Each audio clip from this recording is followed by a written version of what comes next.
انشاءاللہ تعالی اب آج کے ہمارے دوسرے عنوان کی طرف بڑھنے سے پہلے میں مختصر سا اسلامک ریسرچ سینٹر کا تعارف آپ لوگوں کے سامنے رکھ دوں۔ اسلامک ریسرچ سینٹر اس کا قیام سن 2001 میں ہوا اور اس کے پریزیڈنٹ اور فاؤنڈر ہے جناب ایڈوکیٹ فیض سید صاحب۔ اسلامک ریسرچ سینٹر ایک نان پروفیٹیبل اور نان پولیٹیکل آرگنائزیشن ہے۔ اس کا مقصد ہے غیر مسلمانوں میں اور مسلمانوں میں اسلام کا صحیح تصور پیش کرنا۔ الحمدللہ پچھلے 15 سالوں سے اسلامک ریسرچ سینٹر دعوتی اور اصلاحی کاموں میں بڑھ چڑھ کر حصہ لیتے آ رہی ہے، اور الحمدللہ اللہ کے فضل و کرم سے اسلامک ریسرچ سینٹر کی جانب سے شہر میں اور اس کے اطراف میں بہت سارے درس و تدریس لیے جاتے ہیں۔ اسی طرح اسلامک ریسرچ سینٹر کے اندر مختلف شاخیں ہیں، جس میں سے ایک بیت المال کا بھی نظم کیا جاتا ہے، مطلب آپ کے زکوٰۃ، صدقات وغیرہ ڈونیشنز کو ان کے پراپر یوٹیلائزیشن کے لیے ایک مد بنایا گیا ہے۔ جو زکوٰۃ کے مد ہے اس میں آپ کے زکوٰۃ کی رقم کو لگایا جاتا ہے، اور جہاں پر جو ڈونیشنز جنرل ڈونیشن ہے آپ کے، وہ دعوت اور اصلاحی کاموں میں انہیں استعمال کیا جاتا ہے۔ اسی طرح اسلامک ریسرچ سینٹر کی جانب سے سال میں ایک بار ایک میجر دعویٰ پروگرام رکھا جاتا ہے غیر مسلموں میں دعوت کے لیے۔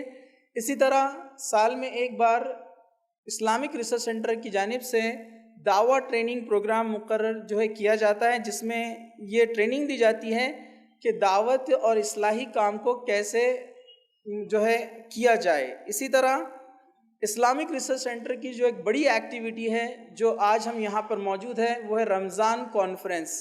یہ ہر سال رمضان کے آخری عشرے میں اس کانفرنس کو رکھا جاتا ہے۔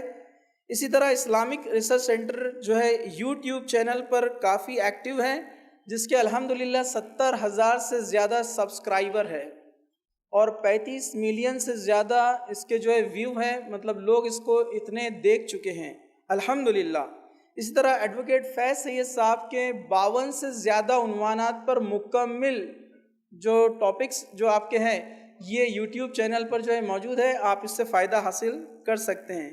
اسی طرح اسلامک ریسرچ سینٹر کی جانب سے کریئر گائیڈنس پروگرام اور موٹیویشنل پروگرامز اسٹوڈنٹس کے لیے جاتے ہیں۔ اسی طرح اسلامک ریسرچ سینٹر کی ایک لائبریری ہے جو روہیلا گلی میں سٹی چوک کے قریب ہے۔ یہاں پر الحمدللہ 10,000 سے زائد کتابیں مختلف زبانوں میں موجود ہے، جیسے اردو، انگلش، ہندی، مراٹھی، اور الحمدللہ دنیا بھر کے تمام زبانوں کے جتنے بھی قرآن کے تراجم ہیں الحمدللہ یہ اسلامک ریسرچ سینٹر میں موجود ہے۔ الحمدللہ یہ مختصر سا تعارف تھا اسلامک ریسرچ سینٹر کا۔ اب آج کا جو ہمارا دوسرا عنوان ہے وہ ہے فرشتوں کی دنیا، اور اس کے ہمارے مقرر ہیں ایڈوکیٹ فیض سید صاحب۔ میں مختصر سا آپ کا بھی تعارف رکھ دوں۔ الحمدللہ آپ تعارف کے محتاج نہیں ہیں، یہاں پر بیٹھے اکثر لوگ آپ سے آشنا ہیں، آپ کو جانتے ہیں، لیکن یہ ایک رسم ہے، ایک پروگرام کا ایک ڈیکورم ہے کہ مقرر کا تعارف آپ کے سامنے رکھا جائے۔ تو میں آپ کے بارے میں بتا دوں، ایڈوکیٹ فیض سید صاحب یہ اسلامک ریسرچ سینٹر کے پریزیڈنٹ ہیں۔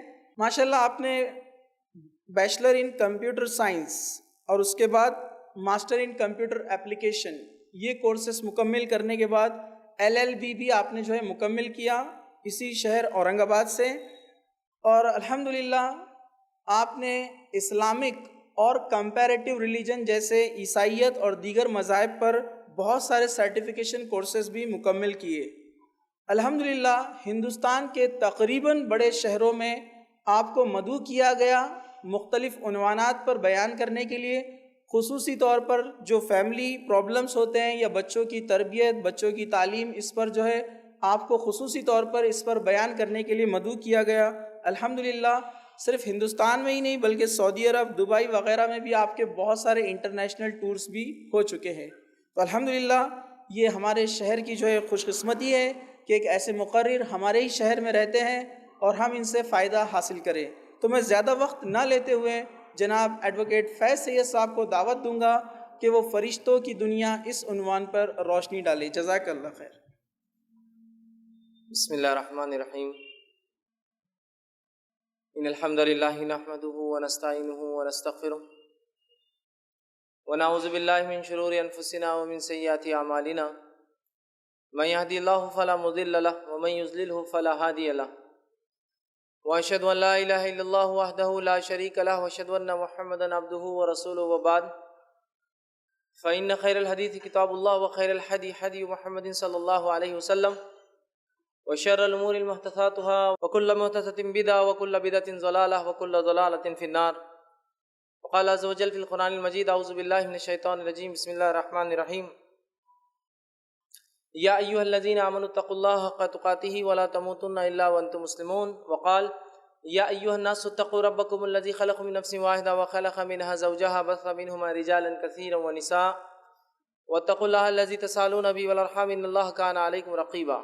وقال يا أيها الذين آمنوا اتقوا الله وقولوا قولا سديدا يصلح لكم أعمالكم ويغفر لكم ذنوبكم ومن يطع الله ورسوله فقد فاز فوزا عظيما. اللهم صل على محمد وعلى آل محمد كما صليت على إبراهيم وعلى آل إبراهيم إنك حميد مجيد. اللهم بارك على محمد وعلى آل محمد كما باركت على إبراهيم وعلى آل إبراهيم إنك حميد مجيد. رب اشرح لي صدري ويسر لي أمري واحلل عقدة من لساني يفقهوا قولي. وقال عز وجل في القرآن المجيد أعوذ بالله من الشيطان الرجيم بسم الله الرحمن الرحيم آمن الرسول بما أنزل إليه من ربه والمؤمنون كل آمن بالله وملائكته وكتبه ورسله لا نفرق بين أحد من رسله. اما بعد، تمام تعریفیں اس اللہ عز و جل کے لیے لائق و زیبا ہے جو تمام جہانوں کا بنانے والا اور اسے پالنے والا ہے، اور درود السلام اس کے آخری نبی محمد صلی اللہ علیہ وسلم پر.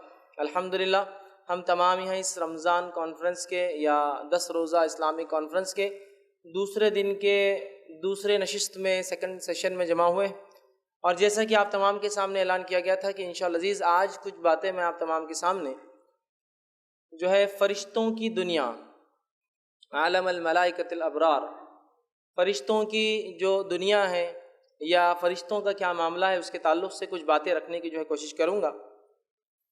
سب سے پہلی چیز تو یہ، فرشتوں کے تعلق سے یاد رکھیے فرشتوں پہ ایمان لانا یہ ہمارے ایمان کا ایک حصہ ہے اور یہ ہم پر واجب اور فرض ہے. جیسے کہ ایک شخص جو ہے ایمان لاتا ہے، اور ایمان کے جو ہے ستون ہم جانتے ہیں وہ 6 ہیں.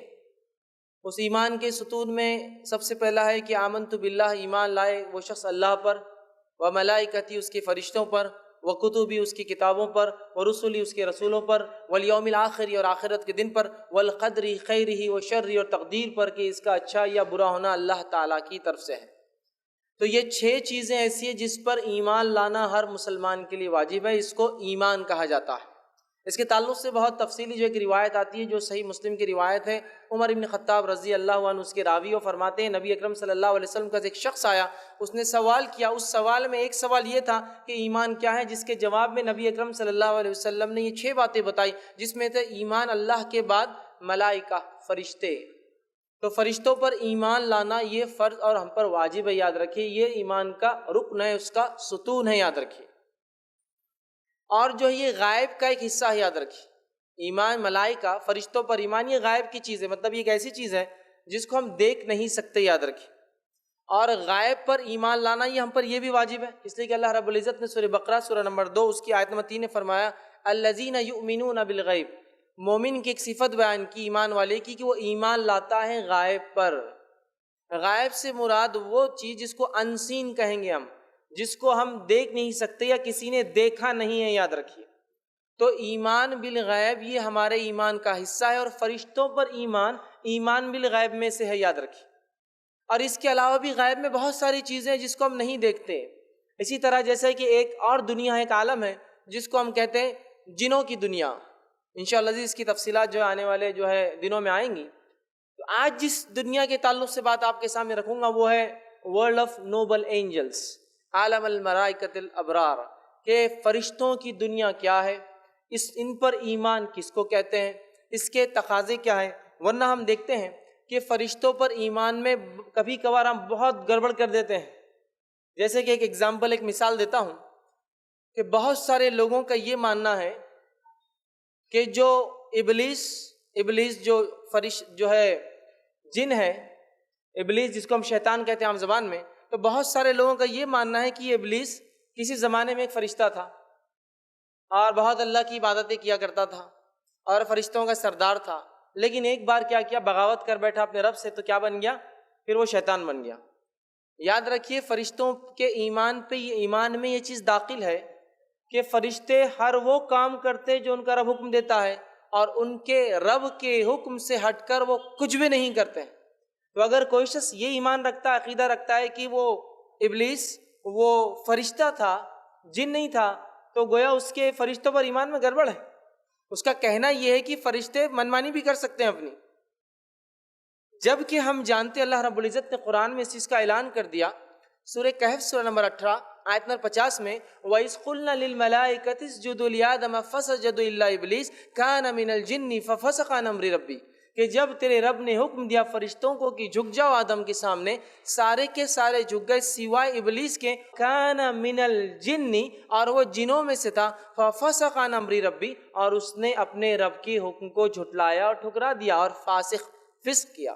تو یہاں اللہ رب العزت نے اس چیز کی وضاحت کر دی کہ ابلیس کبھی بھی فرشتہ تھا ہی نہیں۔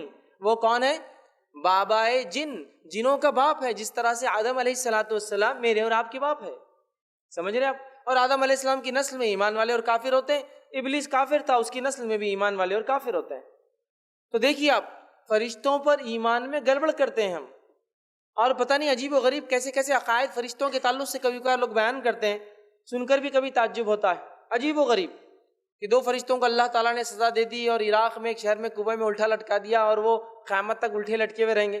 سبحان اللہ، اللہ کے فرشتے جن کو چوائس ہی نہیں دی گئی کیا کرنا ہے اور کیا نہیں کرنا ہے، ان کے پاس کوئی آپشن نہیں ہے، جو رب کہتا ہے وہ کرتے، وہ یفعلون ما یؤمرون، جو ان کا رب حکم دیتا ہے وہ کر گزرتے ہیں۔ کیوں اللہ ان کو سزا دیں گا؟ وہ کیوں بغاوت کریں گے؟ اور کنویں میں کیوں اللہ تعالیٰ ان کو الٹا لٹکا دیں گا اور قیامت تک کے لیے بولے وہ الٹے؟ تو یاد رکھیے عجیب و غریب عقائد۔ اور یہ جو فرشتوں کی دنیا ہے اور فرشتوں کا جو انسان سے تعلق ہے، یہ بہت گہرا تعلق ہے۔ ان کا اور ہمارا رشتہ پیدائش سے شروع ہو جاتا ہے۔ جب انسان، اللہ کے رسول فرماتے 40 دن کا ہوتا ہے ماں کے پیٹ میں، تو فرشتہ کہتا ہے اے رب کیا لکھوں؟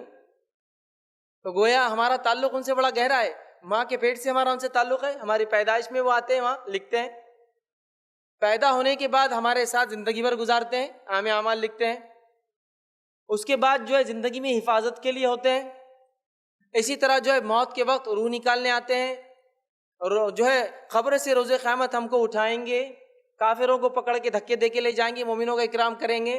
اس کے ساتھ ساتھ جنت اور جہنم کے اندر بھی جو ہے یہ جو ہے اللہ نے منتخب کر رکھے ہیں، تو کوئی جنت میں خدمت کے لیے ہوں گا، کوئی جہنم میں دھکا دینے کے لیے ہوں گا۔ تو گویا فرشتوں سے انسانوں کا بڑا گہرا تعلق ہے، پیدائش سے لے کر موت، موت سے لے کر حشر اور آخرت تک، مطلب آخرت کی ساری زندگی میں ان سے ہمارا گہرا تعلق ہے، ٹھیک۔ اور جو ہے اس کے ساتھ ساتھ ہم دیکھتے ہیں ان کا ہم سے جو گہرا تعلق ہے، اللہ رب العزت نے کچھ مخصوص کاموں کے لیے ان کو مقرر کر رکھا ہے، منتخب کر رکھا ہے، ٹھیک۔ اور ان کی دنیا یاد رکھیے یہ بہت عجیب اور غریب ہے، انسان اس کو سمجھ نہیں سکتا۔ اگر اللہ کی کتاب اور اس کے رسول صلی اللہ علیہ وسلم ہمیں نہ بتاتے تو یہ فرشتوں کی دنیا میرے اور آپ کے لیے سمجھنا ناممکن ہے۔ یاد رکھیں، اس لیے کہ اس کا تعلق غائب سے ہے، انسین ورلڈ سے ہے، ایک ایسی دنیا سے جس کو ہم دیکھ نہیں سکتے۔ تو اللہ کی کتاب اور اگر اس کے نبی صلی اللہ علیہ وسلم اگر ہمیں نہ بتاتے تو ان کی دنیا جاننا یا ان کے بارے میں کچھ بھی جاننا ہمارے لیے ممکن نہیں تھا۔ یاد رکھیے فرشتوں کی دنیا ایک پاکیزہ دنیا ہے، یاد رکھیے ایک پاکیزہ دنیا، اس لیے کہ اللہ کی حمد و ثنا کرتے ہیں، بڑائی بیان کرتے ہیں، اور اللہ کے گھر کا جو آسمانوں میں ہے بیت المعمور اس کا طواف کرتے ہیں، سجدہ تو سجدے میں ہے، رکوع تو کوئی رکوع میں ہے۔ کسی کو سور پھونکنے کا حکم دے دیا گیا تو بس وہ کھڑا ہے کہ کب اجازت ملے تو میں پھونک دوں، تو جس دن سے بنا ہے اس دن سے لے کر سور پھونکنے تک ویسے ہی کھڑا رہیں گا وہ۔ تو گویا کچھ مخصوص کاموں کے لیے انہیں اپوائنٹ کر دیا گیا ہے اور وہ اس کے لیے متعین ہے، اور ایک جس کو کہیں گے ایک ان کی جو دنیا ہے ایک بہت ہی پاکیزہ نوبل ورلڈ ہے۔ یاد رکھیے ایک بڑی پاکیزہ دنیا ہے۔ اسی طرح جو ہے فرشتوں کو عربی میں جو ہے یا فرشتے کو عربی میں ملک کہتے ہیں، ویسے فرشتہ لفظ جو ہے فارسی سے آتا ہے، اس کو کہتے ہیں ملک، اور ملائکہ یہ اس کی جمع ہے فرشتوں کو جس کو ہم کہتے ہیں، ٹھیک ہے۔ تو ملک یہ لفظ ہے، اور علماء لکھتے ہیں کہ ملک جو لفظ ہے وہ علقہ سے آتا ہے جس کا معنی ہے پیغام پہنچانا۔ چونکہ یہ اللہ کا پیغام انسانوں تک لا کے مطلب انبیاء تک پہنچاتے ہیں، جو ہم تک پھر پہنچاتے ہیں انبیاء، اس لیے ان کو ملک کہا جاتا ہے، پیغام پہنچانے والا۔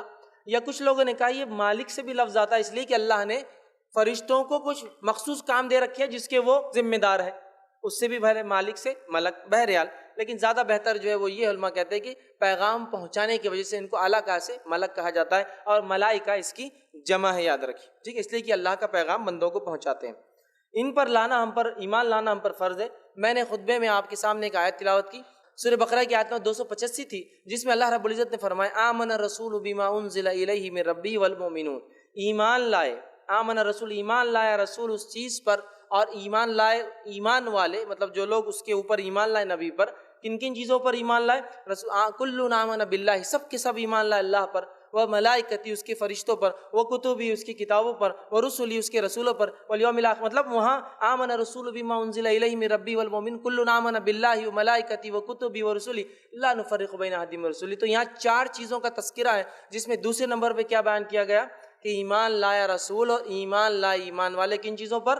اللہ پر اور فرشتوں پر۔ اسی لیے میں نے کہا فرشتوں پر ایمان لانا فرض ہے، اور یہ ایمان کے ستونوں میں سے، ایمان کے فاؤنڈیشنز میں سے ایک چیز ہے، یاد رکھیے، اور ہمیں فرشتوں پر ویسا ہی ایمان لانا ہے جیسا کہ ہمیں جو ہے حکم دیا گیا ہے، یاد رکھیے۔ اب فرشتوں پر ایمان کیسا ہونا چاہیے، اس کے تعلق سے میں چند باتیں آپ کے سامنے رکھتا ہوں، جو کہ امام بیہقی نے شعبۃ الایمان میں یہ چیز لکھی ہے کہ فرشتوں پر ایمان کیسا ہونا چاہیے، پھر ان کی دنیا کی طرف بھی بڑھیں گے ہم، چونکہ پہلی چیز تو ہے ان پر ایمان لانا، ایمان لانے کے بعد پھر بہت ساری چیزیں جو بتائی گئی وہ بھی ہے۔ تو ایمان لانے کے تعلق سے لکھتے اور بیان کرتے، پہلی چیز ایمان لانے میں جو داخل ہے وہ یہ ہے، ایمان کی فرشتے ہیں ان کے وجود کا اقرار کرنا۔ فرشتوں پر ایمان لانے کا پہلا حصہ کیا ہے کہ ایمان لانا ان کے وجود پر، کی فرشتے ہیں، اللہ کی ایک مخلوق ہے، یہ فرشتے ہیں اور یہ بھی اللہ کے بندے ہیں۔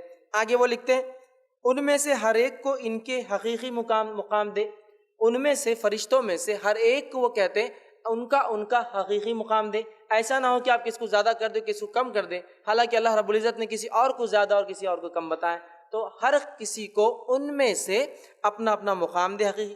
ایمان کی وہ اللہ کے بندے ہیں، ایمان لائے ایک شخص کی فرشتے اللہ کے بندے ہیں، جیسے جن اور انس ہے، مطلب اللہ نے جنوں کو پیدا کیا، انسانوں کو، فرشتوں کو پیدا کیا، اسی طرح وہ اللہ کے بندے ہیں۔ انہیں اللہ حکم دیتا ہے، اللہ انہیں حکم دیتا ہے، آرڈر دیتا ہے، اور ان کا حساب بھی لیتا ہے، لیکن وہ حساب اس اعتبار سے نہیں جیسا کہ ہمارا ہوں گا گناہ اور نیکی کے اعتبار سے، ان کا حساب لیتا ہے، مطلب ان سے سوال بھی کرتا ہے کہ کیا ہوا میرے بندوں نے کیا کیا، حالانکہ اللہ کو معلوم ہوتا ہے پھر بھی پوچھتا ہے۔ تو وہ جو ہے اللہ کا حکم بجا لاتے ہیں، اللہ ان کا حساب بھی لیتا ہے۔ وہ کچھ بھی نہیں کر سکتے خود سے سوائے جس کا اللہ انہیں حکم دے، فرشتے خود سے کچھ بھی نہیں کر سکتے سوائے اس کے جو ان کا رب انہیں حکم دیتا ہے۔ پھر آگے لکھتے ہیں اور کہتے ہیں اللہ نے انہیں صلاحیت دی ہے، اور وہ کہتے ہیں انہیں موت بھی آ سکتی ہے، لیکن انسانوں کے مقابلے میں یہ بہت لمبی زندگی گزارتے ہیں، اور ہم جانتے ہیں قیامت کا جب پہلا سور پھونکا جائے گا تو تمام چیزیں ہلاک ہو جائیں گی، اس میں فرشتے بھی داخل ہیں، تو ان کو موت بھی آتی ہے لیکن کافی لمبی زندگیاں جیتے جنہوں نے انسانوں کے مقابلے میں۔ ان کے بارے میں ایسا کچھ بھی نہیں کہنا چاہیے کہ وہ اللہ کے ساتھ شریک ٹھہر جائے، ایسی کوئی بات ان کے تعلق سے نہیں کہنا چاہیے جس کی وجہ سے ایسا ہو جائے کہ اللہ کی ذات میں یہ فرشتہ شریک ہو جائے، اور انہیں معبود نہیں بنانا چاہیے جس طرح سے عرب قومیں اسلام سے پہلے ان کی عبادت کرتی تھی، انہیں معبود، انہیں عبادت کی چیز نہیں سمجھنا چاہیے جس طرح سے عرب کی قوم یا کچھ قبائل لوگ ان کی جو ہے عبادت کرتے اور اس کا عقیدہ رکھتے ہیں۔ تیسری چیز پھر آگے لکھتے ہیں اور فرماتے ہیں اس بات کا ماننا کہ ان میں سے کچھ پیغمبر، یعنی وہ ہے جو اللہ کا پیغام انبیاؤں تک پہنچاتے ہیں، ان میں سے کچھ رسول ہیں، پیغمبر ہیں یعنی اللہ کا پیغام پہنچاتے ہیں، جس کو اللہ چاہتا ہے انسانوں میں سے اس کے پاس وہ لا کر پہنچاتے ہیں۔ ان میں سے کچھ اللہ کا عرش اٹھائے ہوئے ہیں، انشاءاللہ آگے تفصیلات آئیں گے، اللہ کا عرش اٹھائے ہوئے، جو 8 فرشتے اٹھائے ہوئے، تو کچھ اللہ کا عرش اٹھائے ہوئے ہیں، اور جو صفوں میں کھڑے رہتے ہیں، کچھ فرشتے ایسے کہ صفوں میں کھڑے انتظار کرے اللہ کے حکم، صفوں میں کھڑے رہتے ہیں، اور جو جنت اور جہنم کے نگہبان ہیں، جو جنت اور جہنم کو دیکھ بھال کرتے ہیں اور اس کے نگہبان ہیں۔ پھر آگے لکھتے ہیں دیکھ بھال کرتے ہیں، اور کچھ انسانوں کے اعمال لکھتے ہیں، ٹھیک ہے، اور اسی طرح کچھ بادل کو ہانک کر لے جاتے ہیں بارش کے لیے، اور جو ہے یہ سب کا تذکرہ وہ لکھتے ہیں قرآن کے اندر موجود ہے۔ تو یہ چند باتیں تھیں جو امام بیہقی نے شعبۃ الایمان میں ان پر ایمان کے تعلق سے لکھی۔ تو ہمیں بھی چاہیے ان نکات کو جو میں نے کہے اس پر غور کریں، اور اس پر ہم بھی ویسا ہی عقیدہ رکھیں جیسا صحابہ نے اس معاملے میں عقیدہ رکھا۔ آگے آئیے، اب فرشتوں کے جسمانی اوصاف کی طرف چلتے ہیں۔ فزیکل کیریکٹرسٹکس جو ان کے کتاب اور سنت میں بتائے گئے ہیں، کیسے رہتے ہیں، کیسے دکھتے ہیں، کیا معاملات ہیں، وہ دیکھیں گے۔ پھر اس کے بعد دیگر 4 حصوں میں نے تقسیم کیا اس درس کو۔ 4 چیزوں میں سے پہلا حصہ ہے جسمانی اوصاف، فزیکل کیریکٹرسٹکس فرشتوں کے تعلق سے، جس میں سب سے پہلی چیز تو یہ ان کی پیدائش۔ تو ان کی پیدائش کے تعلق سے صحیح مسلم کی روایت ہے، اللہ کے رسول صلی اللہ علیہ وسلم فرمایا اور کہا، اللہ رب العزت نے ان جنوں کو آنکھ سے پیدا کیا، فرشتوں کو نور سے پیدا کیا، اور آدم کو اس چیز سے پیدا کیا گیا جس کا تمہیں ذکر کر دیا گیا ہے، مطلب قرآن میں اس کا ذکر ہے، اور آدم مٹی سے بنے۔ تو فرشتوں کو اللہ رب العزت نے نور سے پیدا کیا، یاد رکھیں۔ تو فرشتے نوری مخلوق ہے، جن ناری مخلوق ہے، آنکھ سے بنے، اور انسان خاکی مخلوق ہے، مٹی سے بنا ہوا ہے، خاک سے بنا ہوا ہے۔ تو وہ نور سے پیدا کیے گئے، اس وجہ سے ہم ان کو دیکھ بھی نہیں سکتے، لائٹ، ٹھیک ہے۔ اسی طرح اللہ تعالیٰ نے ان کو کیوں پیدا کیا؟ تو اللہ تعالیٰ نے ان کو مختلف کاموں کے لیے پیدا کیا۔ جیسا کہ ہم جانتے ہیں بہت سارے فرشتے، بارش برسانے کے لیے کچھ خاص فرشتے ہیں، زندگی روح پھونکتے ہیں خاص فرشتے ہوتے ہیں، روح نکالنے کے لیے خاص فرشتے ہوتے ہیں، نام اعمال لکھنے کے لیے خاص فرشتے ہوتے ہیں، جنت کو سنبھالنے کے لیے خاص فرشتے، اور ان کے لیڈر سردار بھی ہے، جہنم کو لوگوں کو پھینکنے اور دہکانے کے لیے خاص فرشتے ہیں۔ تو اللہ نے ان کو کچھ مخصوص کاموں کے لیے پیدا کیا، نور سے پیدا کیا۔ اور اسی طرح یہ کب پیدا ہوئے؟ یہ انسان کی پیدائش سے، آدم علیہ السلام کی پیدائش سے پہلے پیدا ہوئے، لیکن کب اس کی تفصیلات ہمیں نہیں ملتی ہے۔ لیکن اتنی بات تو طے ہے کہ آدم علیہ السلام کی پیدائش سے پہلے یہ پیدا ہو گئے تھے۔ اس کی دلیل یہ ہے کہ سورہ بقرہ سورہ نمبر 2 آیت نمبر 30 میں اللہ نے فرمایا کہا، وَإِذْ قَالَ رَبُّكَ لِلْمَلَائِكَةِ إِنِّي جَاعِلٌ فِي الْأَرْضِ خَلِيفَةً، اور اللہ رب فرماتا، اور تیرے رب نے فرشتوں سے کہا کہ میں زمین پر ایک خلیفہ بنانے والا، ایسے لوگ، ایسی نسل جو ایک کے بعد ایک آتی جائیں گی۔ تو یہاں اللہ تعالیٰ نے آدم علیہ السلام کو بنانے سے پہلے فرشتوں کو آدم علیہ السلام کے تعلق سے خبر دی۔ تو اس سے ہی پتہ چلا یہ ہماری پیدائش، مطلب آدم علیہ السلام کی پیدائش سے پہلے پیدا ہوئے، لیکن کب واللہ اعلم ہم نہیں جانتے، ٹھیک ہے۔ یہ بات اس آیت سے طے ہوگی۔ اب یہ کس چیز سے پیدا کیے گئے؟ یہ تفصیلات میں رکھ چکا ہوں کہ یہ نور سے پیدا کیے گئے۔ اور اسی طرح چونکہ وہ نور سے پیدا ہوئے، ہم ان کو ان کے حقیقی شکل میں، ریئل فزکس میں، یا ریئل اس میں ہم ان کے شیپ یا اس میں سائز میں یا فزیکلی ان کو حقیقت میں ہم دیکھ نہیں سکتے، سوائے جب اللہ تعالیٰ انہیں حکم دیتا ہے اور وہ انسانی شکل لے کر آتے ہیں، تو تب انہیں کوئی دیکھ سکتا ہے۔ جیسے کہ نبی اکرم صلی اللہ علیہ وسلم کے زمانے میں جبرائیل علیہ السلام کچھ مواقع پر آئے، کچھ باتیں کی، اور جانے کے بعد اللہ کے رسول صلی اللہ علیہ وسلم نے کہا کہ یہ جبرائیل تھے۔ تو وہ انسانی شکل لے کر آئے تھے، ایک صحابی کی شکل میں وہ آتے تھے۔ تو ہم فرشتوں کو چونکہ وہ نور سے بنے ہیں، اپنی آنکھوں سے نہیں دیکھ سکتے، سوائے اس کے کہ اللہ رب العزت انہیں اجازت دے تو وہ شکل لیتے ہیں، اور پھر جب شکل لیتے ہیں انسانی، اس انسانی شکل میں کچھ لوگوں نے انہیں دیکھا ہے، جیسا نبی اکرم صلی اللہ علیہ وسلم صحابہ نے۔ اور اس امت میں سے نبی اکرم صلی اللہ علیہ وسلم ایسے شخص ہے جس نے فرشتے کو یا فرشتوں کو حقیقت میں دیکھا ہے۔ صرف نبی اکرم صلی اللہ علیہ وسلم کی ذات کے علاوہ کسی نے بھی فرشتوں کو ان کے حقیقی شکل میں نہیں دیکھا۔ اور آپ نے خود ماں عائشہ کو فرمایا رضی اللہ عنہا کو کہ میں نے جبرائیل کو 2 مرتبہ ریئل شکل میں دیکھا ہے، حقیقی شکل میں دیکھا ہے۔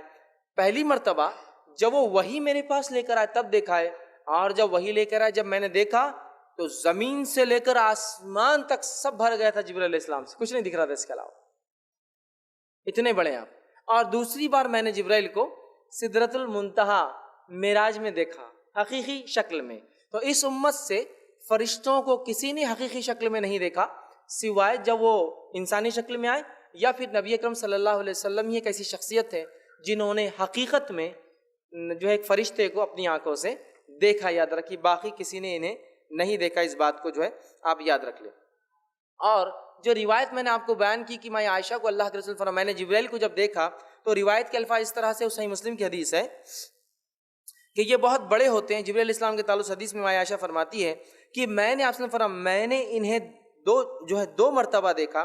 جب وہ نازل ہوئے تو وہ آپ فرماتے کہ زمین سے آسمان تک ان کا خط تھا، مطلب جو نیچے سے اوپر تک جو دیکھ سکتے تھے صرف اور صرف جبرائیل علیہ السلام ہی نظر آ رہے تھے. تو گویا فزیکل ان کا جو جس کو حیت کیفیت جسمانی ہے بہت بڑے ہوتے ہیں، جس میں سے جبرائیل علیہ السلام کے تعلق سے آتا ہے اتنے بڑے تھے کہ زمین سے لے کر آسمان تک. اور آپ سے فرماتے ہیں ان کو 600 پر تھے جبرائیل علیہ السلام کو، اور وہ پروں میں سے جب میں نے دیکھا تو ہیرے اور موتی جو ہے جھڑ رہے تھے. تو بڑے خوبصورت ہوتے ہیں، بہت بڑے بڑے ہوتے ہیں، ٹھیک ہے.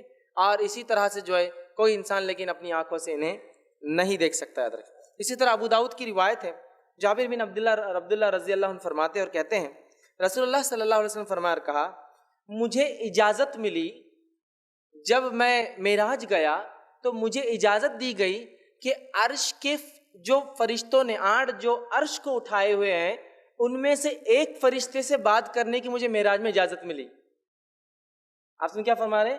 میں جب معراج گیا تو مجھے عرش کو جو فرشتے اٹھائے جن کی تعداد 8 ہے، ایک فرشتے سے مکالمہ بات کرنے کی اجازت ملی. تو آپ نے فرمایا جب میں نے اسے دیکھا تو اس فرشتے کی کان کی لو، ایئر لوب، کان کی لو سے لے کر کاندھے تک کا فاصلہ ایک پرندے کے اڑنے کے 700 سال کے برابر تھا. 700 ایئرس. کان سے لے کر کاندھے تک کا فاصلہ اس ایک فرشتے کا جو اللہ کے عرش کو اٹھائے ہوئے، سبحان اللہ، کان سے لے کر کاندھے تک 700 سال اگر پرندہ اڑے تو اس کے برابر ڈسٹنس کور ہوگا جو اس کے کان سے لے کر کاندھے تک تھا. میں نے تھوڑا سا حساب کتاب کیا اس کو دنیاوی اعتبار سے. دنیا کے اندر جو پرندہ ہے، ایک چیل ہوتی ہے جس کو فیلکن پیریگرین کہا جاتا ہے، ایک چیل ہے جو دنیا کی سب سے تیز رفتار چڑیا ہے. 320 کلومیٹر پر آور کی اسپیڈ سے جو ہے اڑتی ہے. 320 کلومیٹر جو 1 گھنٹے میں سفر کر لیتی ہو، اور اگر ڈائیو مارے تو 500 زیادہ کلومیٹر کی رفتار سے نیچے آتی ہے. لیکن جب اڑتی ہے تو 320 کلومیٹر 1 گھنٹے میں سفر کرتی ہے. تو میں نے سوچا چلو اس پرندے کی رفتار سے تھوڑا سا حساب کرتے ہیں. تو اگر وہ پرندہ 320 کلومیٹر کی رفتار سے اگر 700 سال تک اڑے گا تو وہ جو ہے 196 کروڑ 22 لاکھ اور 40 ہزار کلومیٹر کا سفر طے کریں گا. مطلب 1.96 بلین کلومیٹر سے ایک رف حساب کریں تو 196 کروڑ 22 لاکھ 40 ہزار کلومیٹر کا سفر ہوگا. پھر اگر یہ تو کاندھے ایک ہوا، پھر میں نے دوسرا حساب لگایا، یہ بھی تو اتنا ہی ہوگا کاندھا جیسا انسان کا ہوتا ہے عام طور سے، اور یہ کاندھے سے بیچ میں جو حصہ ہوتا ہے وہ بھی اتنا ہی ہوتا ہے، برابر ہوتے ہیں یہ اور سر کا حصہ. تو اگر تینوں کو ملا لیا جائے تو ملٹیپلائی بائی 3 کر دیا جائے تو ہوتا ہے 588 کروڑ 66 لاکھ 20 ہزار کلومیٹر. صرف فاصلہ ہے 2 کاندھے کا. شولڈرز ہیلتھ کلب بہت سے لوگ جاتے ہیں اور ہم سب جانتے ہیں شولڈرز کے مقابلے میں جسم 6 گنا اور بڑا ہوتا ہے، 6 ٹائمز اور ملٹیپلائی ہو جاتا ہے.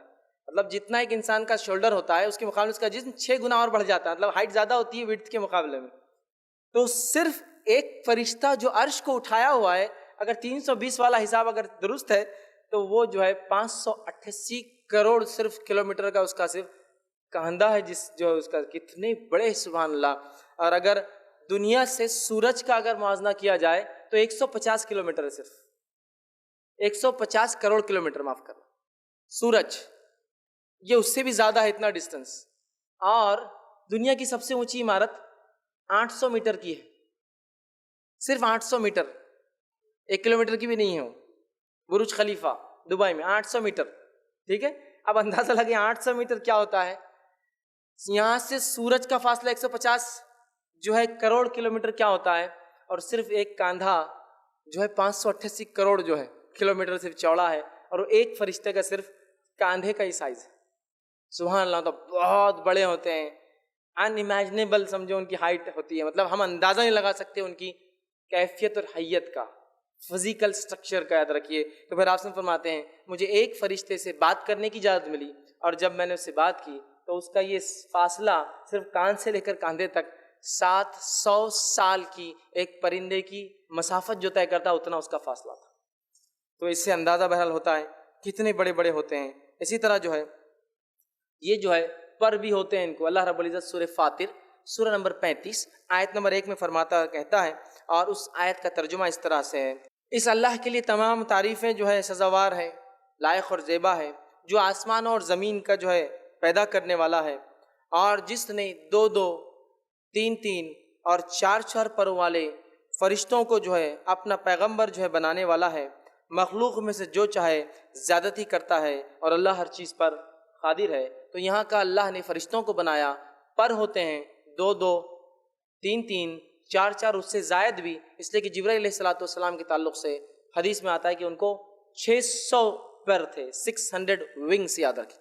تو فرشتوں کی فزیکل کیفیت میں یہ بھی ہے، جسمانی کیفیت میں، اوصاف میں ان کو پر ہوتے ہیں، بہت بڑے ہوتے ہیں، نور سے اللہ رب العزت نے ان کو پیدا کیا ہے۔ اسی طرح فرشتے بہت خوبصورت ہوتے ہیں، یہ بہت خوبصورت ہوتے ہیں۔ جیسے کہ میں نے کہا، آپ صلی اللہ علیہ وسلم جبرائیل علیہ السلام کو دیکھا، 600 پر تھے، اور پروں میں سے ہیرے اور موتی ان کے جھڑ رہے تھے۔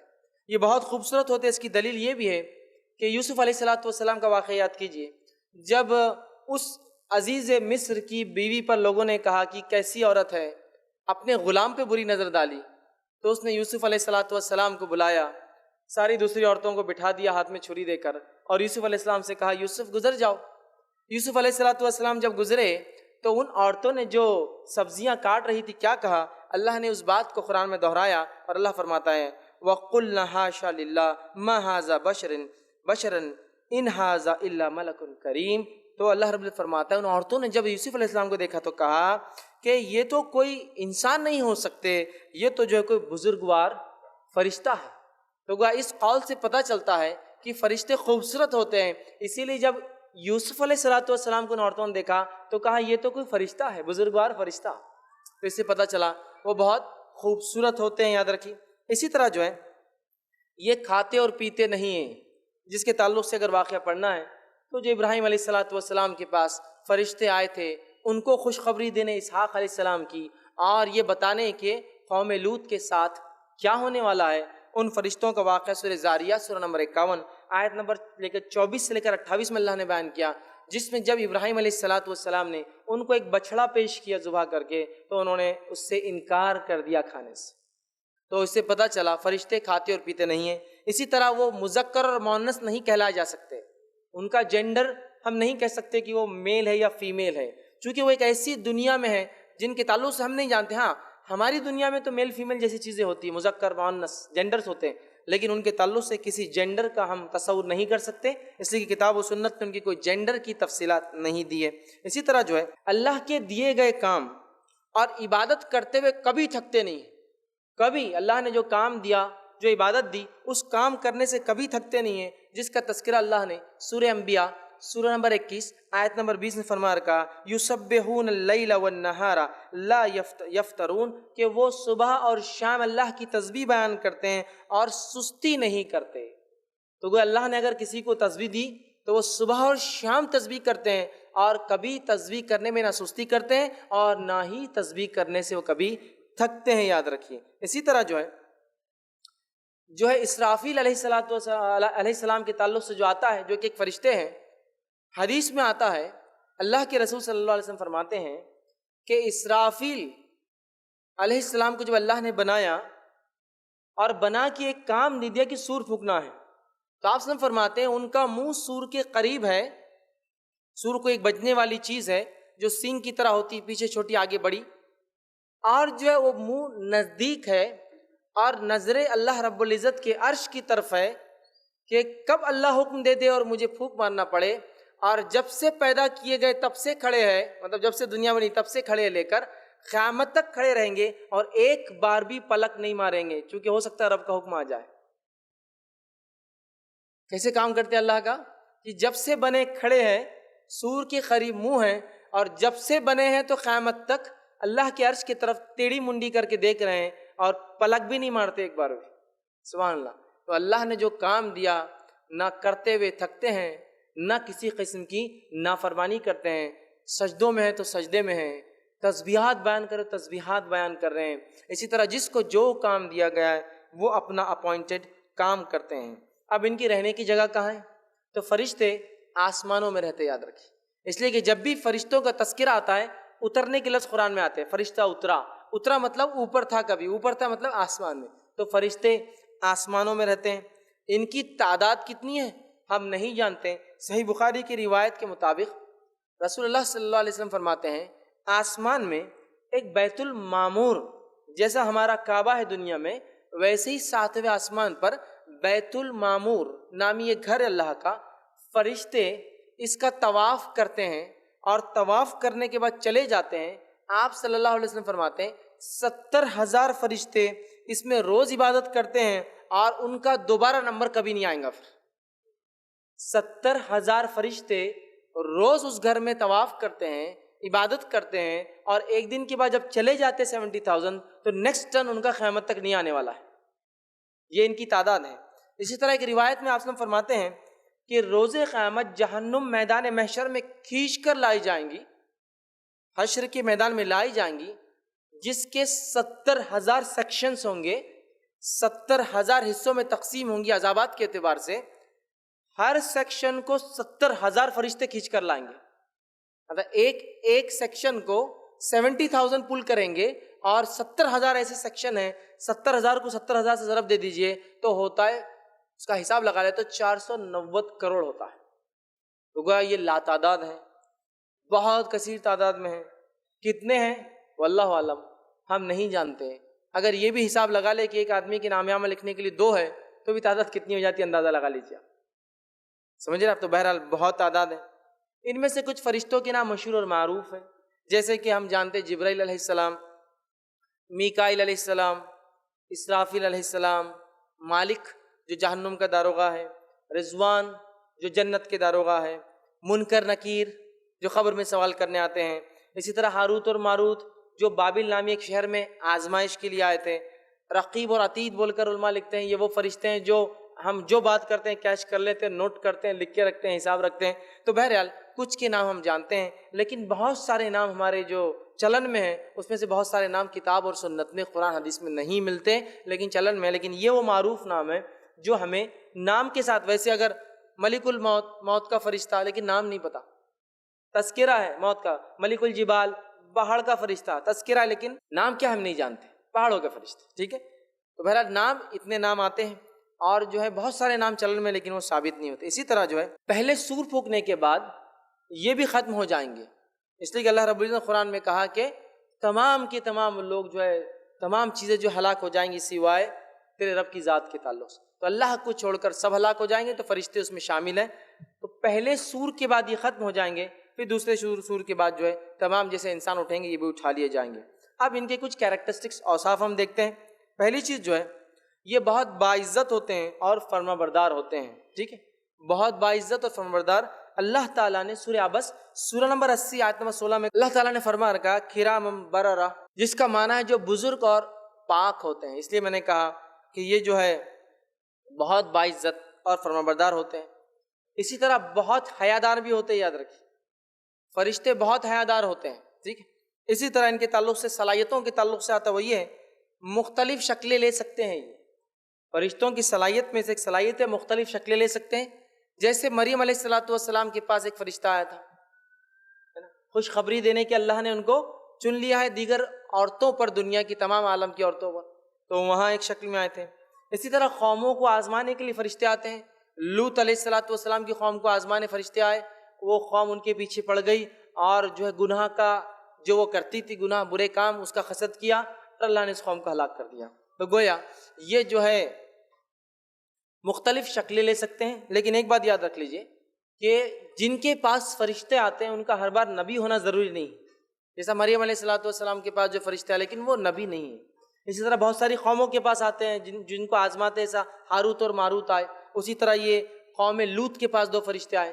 تو فرشتے جن کے پاس آتے ہیں وہ نبی ہر بار ہونا ضروری نہیں، لیکن وہ مختلف شکلیں لے سکتے ہیں اللہ جب حکم دیتا ہے اور آتے ہیں۔ اسی طرح ان کے علم کے تعلق سے اللہ تعالیٰ نے جو انہیں علم دیا ہے اس چیز کا انہیں علم ہوتا ہے۔ اللہ تعالیٰ نے جن چیزوں کا انہیں علم دیا ہے ان چیزوں کا انہیں علم ہوتا ہے۔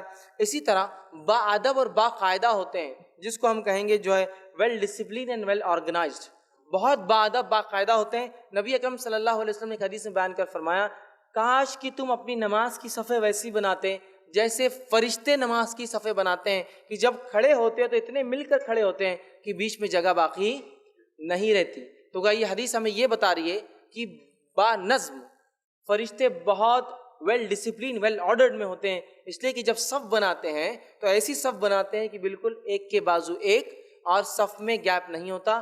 لیکن اس حدیث سے ایک بات اور پتہ چلتی ہے، اور آپ سے حدیث سے فرماتا کاش تم اپنی صفوں کو ویسا بناتے جیسا فرشتے آسمان میں اپنی صفیں بناتے ہیں، کہ جب ایک سے دوسرا کھڑا ہوتا ہے تو بیچ میں جگہ نہیں ہوتی۔ تو گویا ہمیں بھی بتایا جا رہا ہے کہ نماز کی حد تک ویل ڈسپلین ویل آرڈرڈ کھڑے ہونا چاہیے، اور نماز کی صفیں ایسی بنانی چاہیے جیسے فرشتے بناتے ہیں، ایک آدمی دوسرے سے پورا لگا ہوا ہو۔ صحیح بخاری کی روایت کے مطابق نبی اکرم صلی اللہ علیہ وسلم بیان کیا فرمایا، اور انس بن مالک فرماتے ہیں نبی اکرم صلی اللہ علیہ وسلم ہمیں ایسی صفوں کا حکم دیتے کہ کاندھے سے کاندھا اور قدم سے قدم لگ جاتا۔ اب ہمارے پاس عجیب معاملہ ہے، کاندھے سے کاندھا اور قدم سے قدم تو دور، ہر آدمی دوسرے سے 2-2 3-3 4-4 5-5 6-6 اور ایک باللہ کی دوری پہ کھڑا ہوا ہے، سب کی اپنی اپنی صفیں چلتی ہیں، سب کا اپنا اپنا انڈیویجول معاملہ چل رہا ہے نماز کے اندر، جبکہ صفیں کیسی ہونے چاہیے، بازو بازو انسان لگ کر کھڑا ہو، اور اس میں کسی کا اختلاف بھی نہیں ہے، ایسے کوئی اختلافی معاملہ بھی نہیں ہے، بہرحال سمجھنے کی ضرورت ہے، ٹھیک ہے۔ تو با نظم ہوتے ہیں، بہت ویل ڈسپلین ویل آرڈرڈ ہوتے ہیں، ٹھیک ہے۔ اسی طرح جو ہے اللہ رب العزت نے ان کی یہ تعریف بھی جو قرآن کے اندر کی اور فرمایا اور کہا سورہ نمبر 90 آیت نمبر 22 میں وَجَاءَ رَبُّكَ الْمَلَكُ صَفًّا صَفًّا، اور جو اللہ فرماتا ہے اور تیرے رب آئے گا تو فرشتے صفیں باندھے ہوئے کھڑے ہوں گے، تو پہلے ویل ڈسپلین ویل آرڈر ہوتے ہیں۔ اسی طرح جو ہے فرشتے کبھی غلطی نہیں کرتے، فرشتے کبھی غلطی نہیں کرتے، یہ بات یاد رکھی، ورنہ اس میں بہت ہماری وہ ہوتی ہے کہ فرشتے اور پتہ نہیں کیا کیا قصے اور کہانیاں لوگوں نے بیان کر دی، اور ایک مرتبہ ایک صاحب سنانے لگے اور کہنے لگے دیکھو زیادہ علم حاصل نہیں کرنا، زیادہ علم نہیں، کیوں؟ تو زیادہ علم حاصل کرنے سے انسان شیطان بن جاتا۔ میں نے کہا انسان شیطان کیسے؟ تو بولے دیکھو میں قصہ سناتا ہوں۔ شیطان جو تھا نا، بولے پہلے فرشتہ تھا، بولے بہت علم حاصل کر دیا، زیادہ علم حاصل کر دیا، جیسے تم لوگ کر رہے آج کل، بولے پڑھ لے رہے، یہ کر لے رہے، وہ کر لے رہے، زیادہ علم حاصل کر لیا۔ زیادہ علم حاصل کرنے کے بعد کیا ہوا؟ بولے جب اللہ نے حکم دیا تو حکم نہیں مانا، تو اللہ نے نکال دیا جنت سے، تو بولے وہ فرشتہ ہے نا، اس نے ایک ٹیم بنا لیا، بولے، اور برے فرشتوں کو جمع کیا اپنے آس پاس، مطلب فرشتہ شیطان بن گیا اور اس نے ایک ٹیم بنایا، اور ٹیم بنا کے بولے اپنے ٹیم میں سب برے فرشتوں کو جمع کر لیا، اور پھر اس نے فلاں فلاں فلاں یہ کام کیا، آدم علیہ السلام کو نکالا فلاں۔ یاد رکھیے ایسی بات نہیں ہے، فرشتے تو کبھی غلطی کرتے ہی نہیں ہیں، وہ تو میں نے پہلے وضاحت کر دی، وہ ابلیس جو ہے کبھی فرشتہ تھا ہی نہیں، وہ شروعات سے جن تھا، یہ الگ بات ہے، فرشتوں میں رہتا اٹھتا بیٹھتا تمام چیزیں تھیں، لیکن وہ کبھی بھی فرشتہ نہیں تھا، ٹھیک ہے۔ تو لہٰذا وہ غلطی نہیں کرتے، مخصوص لوگوں کے پاس آتے ہیں، یاد رکھیے، جیسا کہ میں نے کہا شکلوں میں آتے، شکلوں کے علاوہ بھی موجود ہوتے ہیں، انشاءاللہ آگے میرے تفصیلی بیانات ہیں۔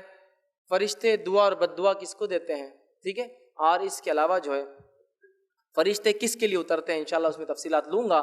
تو انسانوں میں آتے اور جاتے بھی، یاد رکھیے، ٹھیک ہے، انسانوں میں آتے اور جاتے ہیں، غلطی کبھی نہیں کرتے، یہ بات یاد رکھ لی، اس لیے کہ اللہ نے سورہ جو ہے تحریم سورہ نمبر 66 آیت میں 6 میں فرما کہا وَيَفْعَلُونَ مَا يُؤْمَرُونَ، وہ وہی کام کرتے ہیں جو ان کا رب انہیں حکم دیتا ہے، یاد رکھیے۔ تو فرشتے غلطی نہیں کرتے کبھی، اللہ کی عبادت کرتے ہیں، جس کے تعلق سے جو قرآن حدیث میں باتیں آتی، تسبیح بیان کرتے ہیں، اللہ کی حمد ثنا بڑائی تسبیحات بیان کرتے ہیں، صفوں میں کھڑے ہو کر عبادت کرتے ہیں، جیسے صحیح مسلم کی روایت میں آتا، تسبیح بیان کرتے ہیں، صفوں میں کھڑے کی عبادت کرتے ہیں، بیت المعمور کا حج کرتے ہیں، طواف کرتے ہیں، آسمانوں میں جو ایک گھر ہے اس کا طواف اور حج کرتے ہیں، اللہ سے خوف کھاتے ہیں، بہت ڈرتے ہیں فرشتے، یاد رکھیں۔ اور اللہ رب العزت نے اس صفت کو فرشتوں کی وہ اللہ کا تقوی ڈرتے ہیں، سورہ انبیاء سورہ نمبر 21 آیت میں 28 سے فرمایا کہا وَهُم مِّن خَشْيَتِهِ مُشْفِقُونَ، اور وہ خود جو ہے ہیبت الہی سے جو ہے پریشان ہوں گے روز قیامت، فرشتے بھی ہیبت الہی سے پریشان ہوں گے، تو وہ اللہ سے ڈرتے ہیں،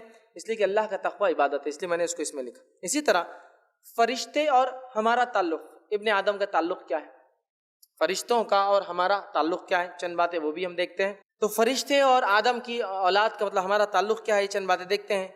پیدائش میں ان کا کردار، سب سے پہلے ہمارا جو پالا فرشتوں سے پڑتا ہے وہ ہماری پیدائش ہے۔ صحیح مسلم کی روایت ہے 40 دن، جب نطفہ 40 دن گزار لیتا ہے تو ایک فرشتہ آتا ہے اور کہتا ہے اور فرماتا ہے کہ اے اللہ کیا شکل دوں، مرد ہے یا عورت ہے، اور اللہ تعالیٰ اسے حکم دے دیتا ہے اور وہ انسان کو شکل دے دیتا ہے اپنے ہاتھوں سے۔ تو اللہ سے پوچھتا ہے فرشتہ اللہ کیا شکل دوں، اللہ کہتا ہے یہ شکل دے، اور وہ اس کو مرد یا عورت اس شکل میں ڈھال دیتا ہے۔ تو ہمارا تعلق فرشتوں سے ہماری پیدائش کے پہلے سے ماں کے پیٹ میں شروع ہو جاتا ہے، ٹھیک ہے، پہلا۔ اسی طرح ہماری حفاظت کرتے ہیں فرشتے، ہماری حفاظت کرتے ہیں، جس کے تعلق سے سورہ رعد سورہ نمبر 13 آیت نمبر 11 میں اللہ فرماتا کہتا ہے لہو معقبات من بین یدیہ ومن خلفہ یحفظونہ من امر اللہ. اللہ فرماتا کہتا ہے اس کے پہرے دار انسان کی آگے پیچھے مقرر ہے جو اللہ کے حکم سے ان کی نگہبانی کرتے ہیں. تو گویا فرشتے میری اور آپ کی حفاظت کرتے ہیں. علی بن ابی طالب رضی اللہ عنہ کے قول فرمایا کرتے تھے جب ان سے کسی نے کہا کہ آپ کو ہم سیکیورٹی دیتے ہیں، حفاظت کرتے ہیں، تو انہوں نے کہا کہ جب تک اللہ چاہیں گا فرشتے میری حفاظت کرتے رہیں گے، جب اللہ نہیں چاہیں گا وہ ہٹ جائیں گے تو پھر کوئی میری موت کو روک نہیں سکتا، لہٰذا میری حفاظت کے لیے خاص تمہارا رہ کر کوئی خاص فائدہ ہونے والا نہیں ہے، چونکہ جب تک اللہ چاہیں گا یہ فرشتے حفاظت کریں گے، اور اللہ جب نہیں چاہیں گا وہ ہٹ جائیں گے اور اس کے بعد میری موت آ جائیں گی. سمجھ رہے آپ؟ تو فرشتے ہماری حفاظت کرتے ہیں، ساری زندگی ہمارے ساتھ رہتے ہیں. اسی طرح جو ہے انبیاء تک وحی لاتے ہیں. فرشتے انبیاء علیہ الصلوۃ والسلام تک وحی لے کر آتے ہیں، یاد رکھیں. ٹھیک ہے. اسی طرح جو ہے اس بات کو اللہ رب العزت نے سورہ نمبر 26 آیت میں 193 فرمایا نزل بہ روح الامین، کہ اس فرشتے کو لانے والا ایک امانت دار فرشتہ ہے. روح الامین جبرائیل علیہ الصلوۃ والسلام کا ایک نام ہے، روح الامین، امانت دار فرشتہ. تو یہ انبیاء تک وحی لے کر آتے ہیں.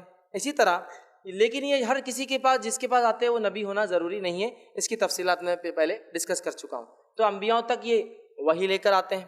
لیکن یہ بات بھی جاننا ضروری ہے فرشتے ویسے تو دنیا میں آتے ہیں، جیسا کہ شب قدر میں، آج بھی شب قدر ہو سکتی ہے 21 ہے، تو فرشتے دنیا میں آتے ہیں.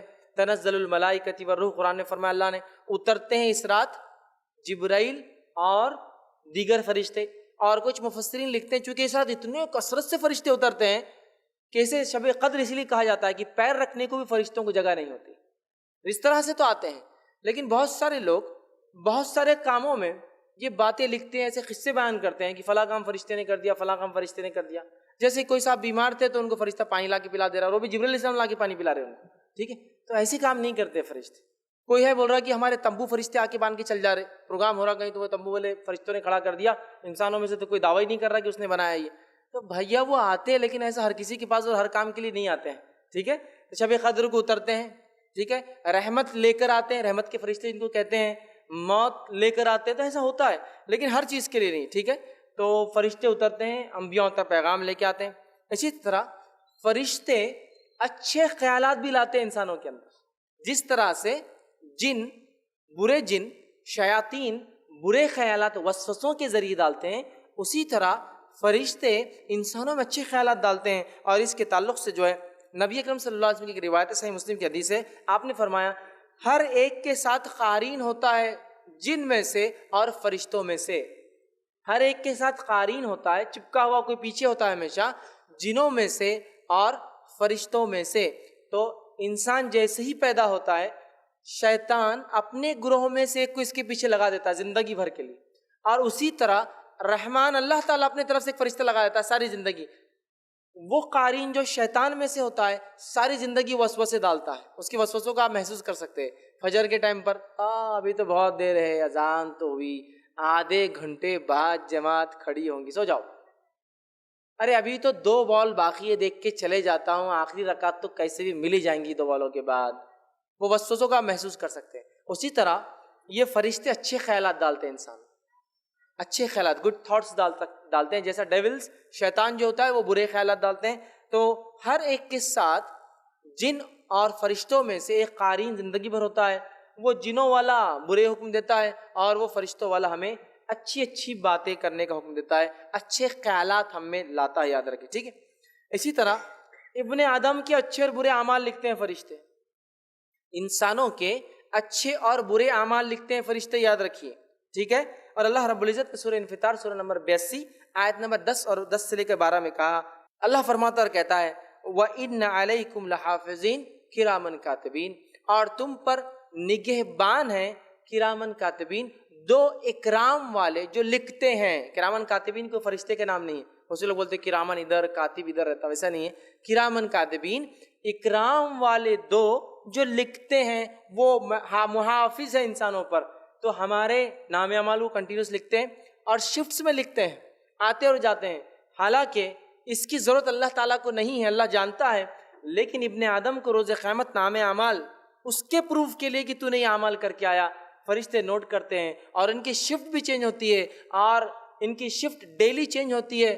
فجر اور عصر میں، اس لیے آپ نے فرمایا فجر اور عصر کی نماز خاص طور سے پڑھا کرو. ویسے ساری نمازیں فرض ہے لیکن خاص تاکید کی. کیوں؟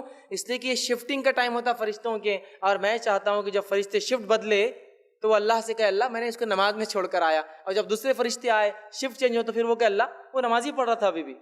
تو ڈیلی شفٹ کب چینج ہوتی ہے؟ فجر اور عصر میں. ویکلی شفٹ ان کی کب چینج ہوتی ہے؟ پیر اور جمعرات. اسی لیے آپ نے فرمایا کہ میں پیر اور جمعرات کا روزہ رکھتا ہوں. کیوں؟ تو یہ فرشتے شفٹ چینج کرتے ہیں. ویکلی شفٹ، ڈیلی شفٹ فجر اور عصر، ویکلی شفٹ پیر اور جمعرات. اس لیے آپ سب جمعرات اور پیر کا روزہ رکھتے. کیوں رکھتے؟ اس لیے کہ وہ کہتے ہیں جب وہ فرشتے شفٹ میں جائے عمل لے کے تو کہ اللہ روزے کی حالت میں پایا، جب دوسرے شفٹ بدلے تو کہ اللہ روزے کی حالت میں پایا. تو نماز کی حالت، روزے کی حالت.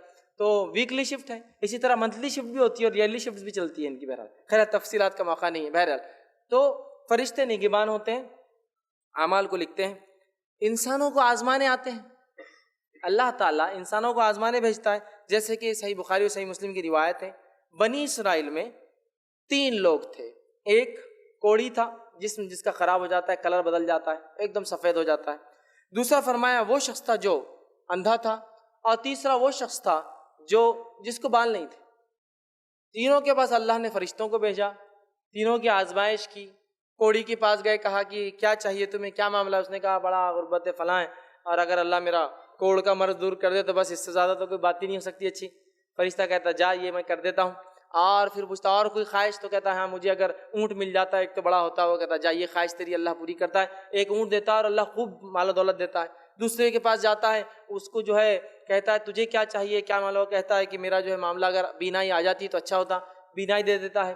کہتا ہے کیا چاہیے؟ تو کہتا ہے بکری، وہ دے دیتا ہے. تیسرے کے پاس جاتا ہے، کہتا ہے کیا چاہیے؟ تو کہتا ہے اگر مجھے بال ہو تو میں بڑا خوبصورت لگوں تو تھوڑا سا اس کا ہو جائے، تو اس کو بال مل جاتے ہیں اور اس کو ایک جانور دے دیا جاتا ہے. اور اس کے بعد پھر وہ فرشتہ آتا ہے مانگنے کے لیے واپس. جب 2 انکار کرتے اور ایک دے دیتا ہے تو وہ 2 کو پھر وہی حالت میں کر دیتے فرشتے جیسے وہ پہلے تھے. تو یہ حدیث سے پتہ چلتا ہے فرشتے آزمانے کے لیے آتے ہیں تو اللہ بھیجتا ہے. اسی طرح صحیح مسلم کی روایت ہے، ایک شخص اپنے گھر سے نکلا، ایک کسی سے ملنے جا رہا تھا. ایک فرشتہ اور کہا کیا تو اس سے ملنے اس لیے جا رہا ہے کہ تجھ پر کوئی اس نے احسان کیا تھا؟ وہ کہتا نہیں. کیا اس لیے جا رہا تھا کہ کوئی قرض ادا کرنا ہے یا کوئی رشتہ داری ہے؟ وہ کہتا نہیں، میں صرف اس لیے ملنے جا رہا ہوں اس شہر سے اس شہر تاکہ میں اپنے مسلمان بھائی سے ملوں. فرشتہ کہتا اللہ کو تیری ادا پسند آئی کہ تو خالص اپنے بھائی کو ملنے کی نیت سے نکلا، اللہ نے تیری مغفرت کر دی. تو یہ انسانوں کے آزمائش کے لیے آتے ہیں. ٹھیک ہے، تو آزمائش کے لیے آتے ہیں اور بہت ساری روایتوں میں آپ کو واقعات ملیں گے. اسی طرح جو ہے ہاروت اور ماروت کا واقعہ تو مشہور ہے، جو اللہ رب العزت نے سورہ بقرہ سورہ نمبر 2 آیت نمبر 102 میں بیان کیا. جو ایک قوم کے پاس انہیں جادو سکھانے آئے تھے، اس کے ذریعے ان کی آزمائش تھی. انشاءاللہ تفصیلات میرے آخری 2 عنوانات کے اندر آئیں گی، جن اور جادو کی حقیقت میں انشاءاللہ. ٹھیک ہے، تو وہ آزمائش کے لیے آئے تھے ہاروت اور ماروت، تو گویا انسانوں کو آزمانے کے لیے آتے ہیں. اسی طرح موت کے وقت روح نکالنے آتے ہیں. جب انسان مر جاتا ہے تو فرشتہ روح نکالنے آتا ہے، یاد رکھیں. اسی لیے میں عام زبان میں کئی بار کہتا ہوں، کوئی دعویٰ کرے اس کو فرشتہ دکھ گیا تو پھر آپ سمجھ لیجئے معاملہ ختم ہی ہو گیا. فرشتہ دکھا مطلب معاملہ ختم. جانے کا وقت چونکہ ملک الموت ہی دکھتے ہیں انسان، اور جب دکھ جاتے ہیں تو وہ لے کے ہی چلے جاتے، چھوڑ کے نہیں جاتے پھر. ٹھیک ہے، وہ غائب ہے نا، اور غائب جب انسان دیکھ لیتا ہے تو واپس دنیا میں آنے کا چانس نہیں ہوتا اس کو. تو ملک الموت یاد رکھیے. اور یہ وہ فرشتے جو گھات لگائے بیٹھے رہتے ہیں، اللہ جب حکم دیتا ہے موت کا آ جاتے ہیں اور اس کی موت نکال کر کبھی انڈیویجول اور بہت سے روایت میں ٹیم ورک بھی کرتے ہیں، بہت ساری فرشتوں کے ساتھ آتے ہیں. جیسا نیک انسان کو لینے آتے ہیں تو اچھی شکل کے فرشتوں کو ساتھ لاتے ہیں، برے انسانوں کو لینے آتے ہیں تو گندی گندی چہروں کے جو سخت چہروں کے فرشتوں کو لے کے آتے ہیں، اور نیک انسان کو خوشخبری کے ساتھ نکالتے ہیں. برے انسان کو خوب مار ٹھوک کر جو ہے اس کو خوب مار کے، چونکہ اس کو پتہ چل جاتا ہے، اس کی ٹھکائی کر کے اس کو کہیں گے، خوب پیٹتے ہیں اس کو اور اس کو باہر نکالتے ہیں. اسی طرح جو ہے کچھ فرشتے مقام محشر میں بھی ہوں گے، جیسی خبروں سے گناہ گار نکلیں گے وہیں سے مار دھاڑ شروع ہو جائیں گے ان کے ساتھ، اور مارتے ہوئے جو ہے محشر کے مقام تک لے جائیں گے. تو بہرحال یہ موت کے وقت آتے ہیں روح نکالنے کے لیے. اسی طرح خبر میں آنے والے ہیں، ہمارا تعلق وہاں بھی ہے، اور خبر میں کیا کریں گے؟ آ کر وہ سوال کریں گے. وہ کون ہے جو 2 سوال کریں گے؟ منکر اور نکیر ہے. ٹھیک. اور ایک عجیب بات ہے کہ اگر کبھی کوئی درس جن کا بھی ہوتا، جنوں کا، تو میں سمجھتا اکثر اس میں صرف ڈر رہے ہوں گے بازو کون آ گیا کہ انہیں تو نہیں ہے، یہ فلاں ہے. یہ حالت ہے. فرشتے جو برکت لاتے ہیں، رحمت لاتے ہیں، زندگی دے کے جا رہے ہیں، موت کے وقت آئیں گے، خبر میں بھی آنے والے، محشر میں بھی آ جائیں گے، جنت کو بھی سنبھال رہے، جہنم کو. ان سے کوئی تعلق قائم کرنا ہی نہیں چاہتے ہم لوگ. سمجھ رہے آپ؟ جنوں سے تو بہت ڈر لگتا، فرشتوں سے نہیں لگتا کبھی ڈر.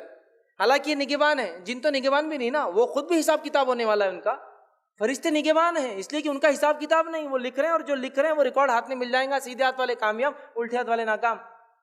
ان سے نہیں ڈر لگتا، ان سے دوستی کرنے کا شوق نہیں ہے، جنوں سے بڑا ڈر لگتا، جنوں سے بڑی دوستی ہے اور پتہ نہیں کیا کیا قبضے میں کر لے رہے اور کیا کیا کر لے رہے، ان سے کرنے کی ضرورت ہے، یہ نگہبان ہیں، ان سے دوستی بہت مفید ہے، جنہوں سے دوستی کوئی فائدہ نہیں دیں گی، یاد رکھیے مفید دوست ہیں ہمارے، نہ ان سے ڈر رہا ہے کوئی، نہ ان سے کوئی جو ہے دوستی کا معاملہ ہے، جبکہ حقیقت میں ہونا یہ چاہیے۔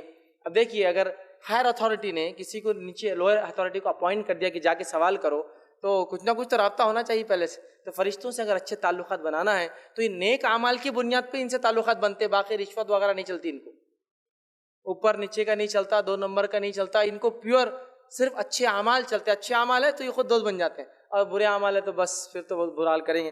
تو قبر میں آ جاتے ہیں، کیوں آتے ہیں؟ سوال اور جواب کرنے۔ اسی طرح قیامت کے دن آ جائیں گے، جیسی خبروں سے لوگ نکلیں گے فرشتے آ جائیں گے اور پکڑ کے لے جائیں گے اور گناہ گاروں کو مارتے ہوئے لے جائیں گے، محشر کے اندر ساتھ ہوں گے، ٹھیک ہے۔ اسی طرح جو ہے آخرت میں ہوں گے، آخرت کے اندر بھی ساتھ ہوں گے، چاہے انسان جنت میں جائے یا جہنم میں، فرشتے دونوں میں، فرشتے دونوں میں۔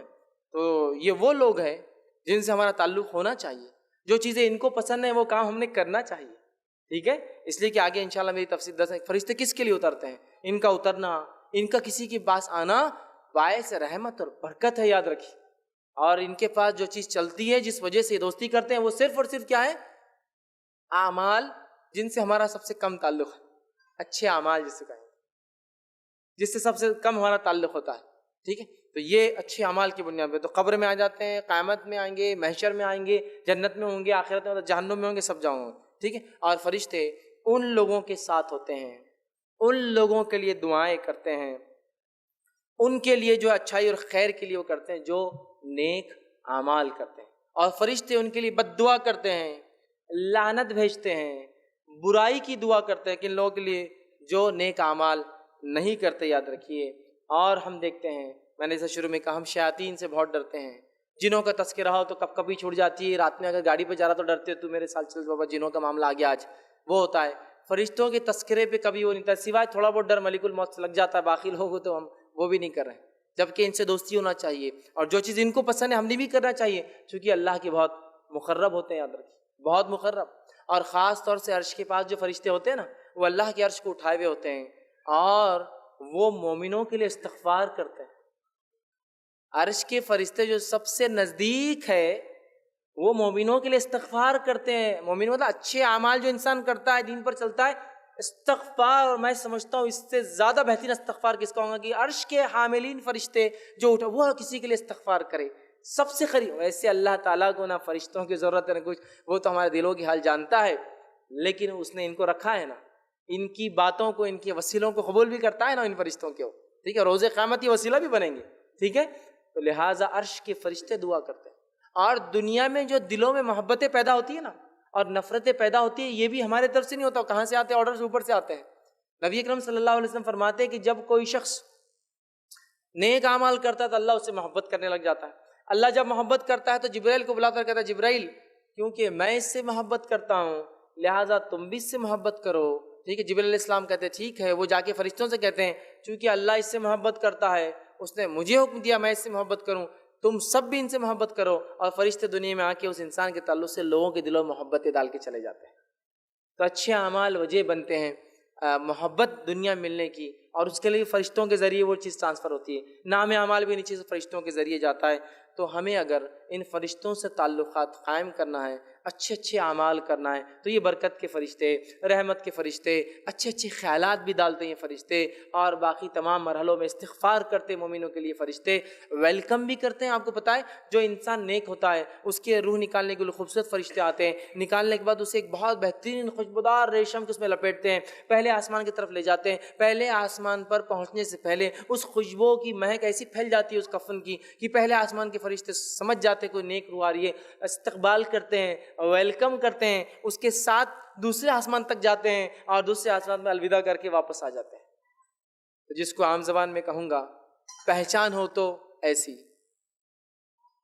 پہچان ہو تو ایسی کہ پہلے آسمان کے فرشتے انتظار کرے اور وہاں سے چل کے دوسرے تک جائے، دوسرے آسمان کے فرشتے ویلکم کرے، دوسرے سے تیسرے پر چھوڑ کر جائے. ہوتا ہے نا کچھ لوگ جو سفر کرتے ہیں، اگر ایئرپورٹ پہ 2-3 لوگ چھوڑنے آئے تو کتنی خوشی ہوتی ہے، پھر چھوڑنے 2-3 لوگ آئے.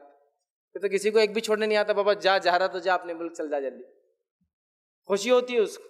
اور 4-5-10 لوگ آ گئے تو بہت اہم آدمی دکھ رہا ہے، کتنے لوگ جمع ہو گئے اس کے لیے، ہے نا. تو اندازہ پہلے آسمان کے فرشتے ویلکم کے لیے کھڑے، ساتھ مل کر سیکنڈ آسمان تک جا رہے. کیا پہچان. تو میں ہمیشہ کہتا ہوں پہچان ہو تو پھر ایسی کہ مرنے کے بعد فرشتے انتظار کرے کہ خوشبو آ گئی، اچھا انسان مرا ہے.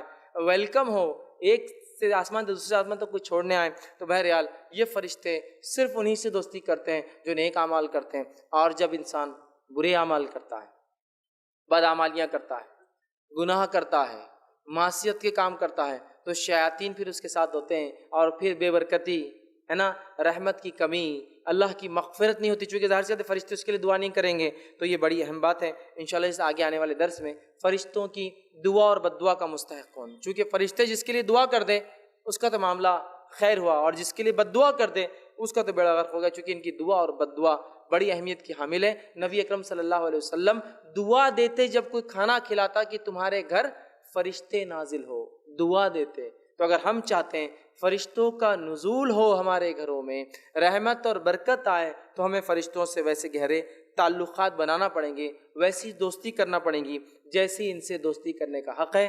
تو یہ چند باتیں تھیں انشاءاللہ عزیز جو میں نے آپ کے سامنے کوشش کی کہ فرشتوں کی دنیا، عالم الملائکہ، فرشتوں کی دنیا کیا ہوتی ہے، ایمان، ان کے اوصاف اور ان کے تعلق سے کچھ باتیں. اور 2 درس انشاءاللہ عزیز میرے آگے آئیں گے جس میں فرشتوں کے احوال کے اندر اور بھی تفصیلات آئیں گی، وہ کس کے لیے نیچے اترتے ہیں اور کس کے لیے دعا کرتے ہیں اور کس کے لیے بد دعا کرتے ہیں. انشاءاللہ عزیز یہ تفصیلات آنے والے موقعوں پر آئیں گی. میں اسی کے ساتھ اپنی بات کو بہرحال ختم کرتا ہوں. اللہ رب العزت سے دعا ہے کہ اللہ سبحانہ تعالیٰ جو کچھ کہا سنا گیا اسے عمل کی توفیق عطا فرمائے. ہم تمام کو اپنے عقائد کے معاملے میں جو ہے کتاب و سنت کے مطابق اپنا عقیدہ رکھنے کی توفیق عطا فرمائے. جب تک ہمیں زندہ رکھے، اسلام اور ایمان پر زندہ رکھے، جب بھی ہمارا خاتمہ ہو ایمان پر ہمارا خاتمہ ہو. وآخر دعوانا ان الحمدللہ رب العالمین. سبحان ربک رب العزت عما یصفون وسلام علی المرسلین والحمدللہ رب العالمین.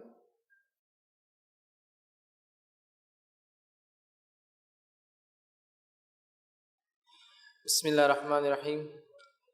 الحمدللہ رب العالمین والصلاة والسلام علی خاتم النبیین والمرسلین. رب اشرح لی صدری ویسر لی امری واحلل عقدۃ من لسانی یفقہوا قولی. محمد اشرف بول رہا ہوں.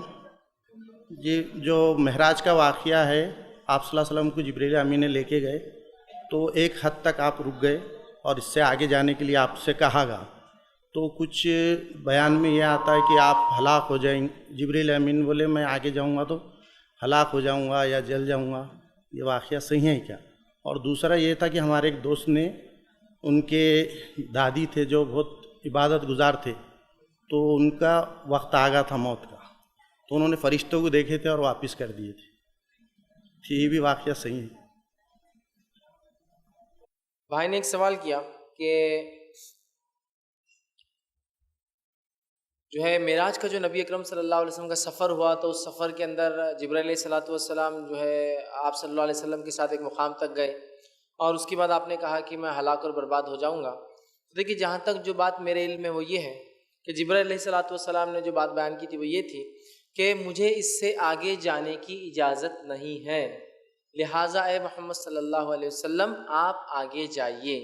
تو گویا ایک مقام تھا سدرۃ المنتہا، وہ جبرائیل علیہ السلام کی حد تھی، اس سے آگے جبرائیل علیہ السلام کو جانے کی اجازت نہیں تھی.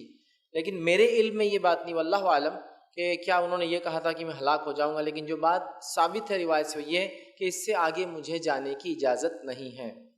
دوسرا سوال کا حصہ تھا کہ کسی نے بات کی کہ کوئی شخص کے والدہ تھے یا کوئی رشتہ دار تھے اور ان کے پاس فرشتے آئے موت کے، تو انہوں نے واپس کر دیا، ابھی نہیں بھائی بعد میں جائیں گے. تو اس کی کیا حقیقت ہے؟ تو یاد رکھیے ایسا ایک صحیح واقعہ جو روایت میں ملتا وہ ایک ہی واقعہ ہے، اور وہ موسیٰ علیہ السلام کے تعلق سے صحیح مسلم کی روایت.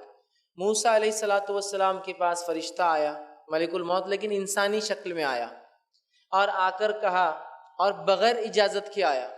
جس طرح سے شریعت محمدیہ میں بغیر اجازت کے کوئی گھر آئے یا جھانکے تو اس کی آنکھ پھوڑ دی جا سکتی ہے، جس پر کوئی قانونی حد قائم نہیں ہوں گی چونکہ اس کی پرائیویسی میں جھانک رہا تھا. اس شریعت میں بھی یہ تھا.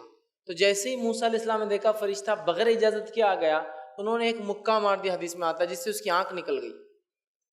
پھر اس نے کہا کہ میں تو فرشتہ ہوں، روح لینے آیا ہوں۔ تو جب موسیٰ علیہ السلام نے کہا اچھا یہ ہے تو آپ نے اجازت کیوں نہیں؟ اور موسیٰ علیہ السلام نے کہا کہ میں رہنا چاہتا ہوں ابھی۔ فرشتہ گیا اور کہا کہ اللہ موسیٰ علیہ السلام تو آ نہیں رہے، میری آنکھ بھی نکال دی، کیا کیوں؟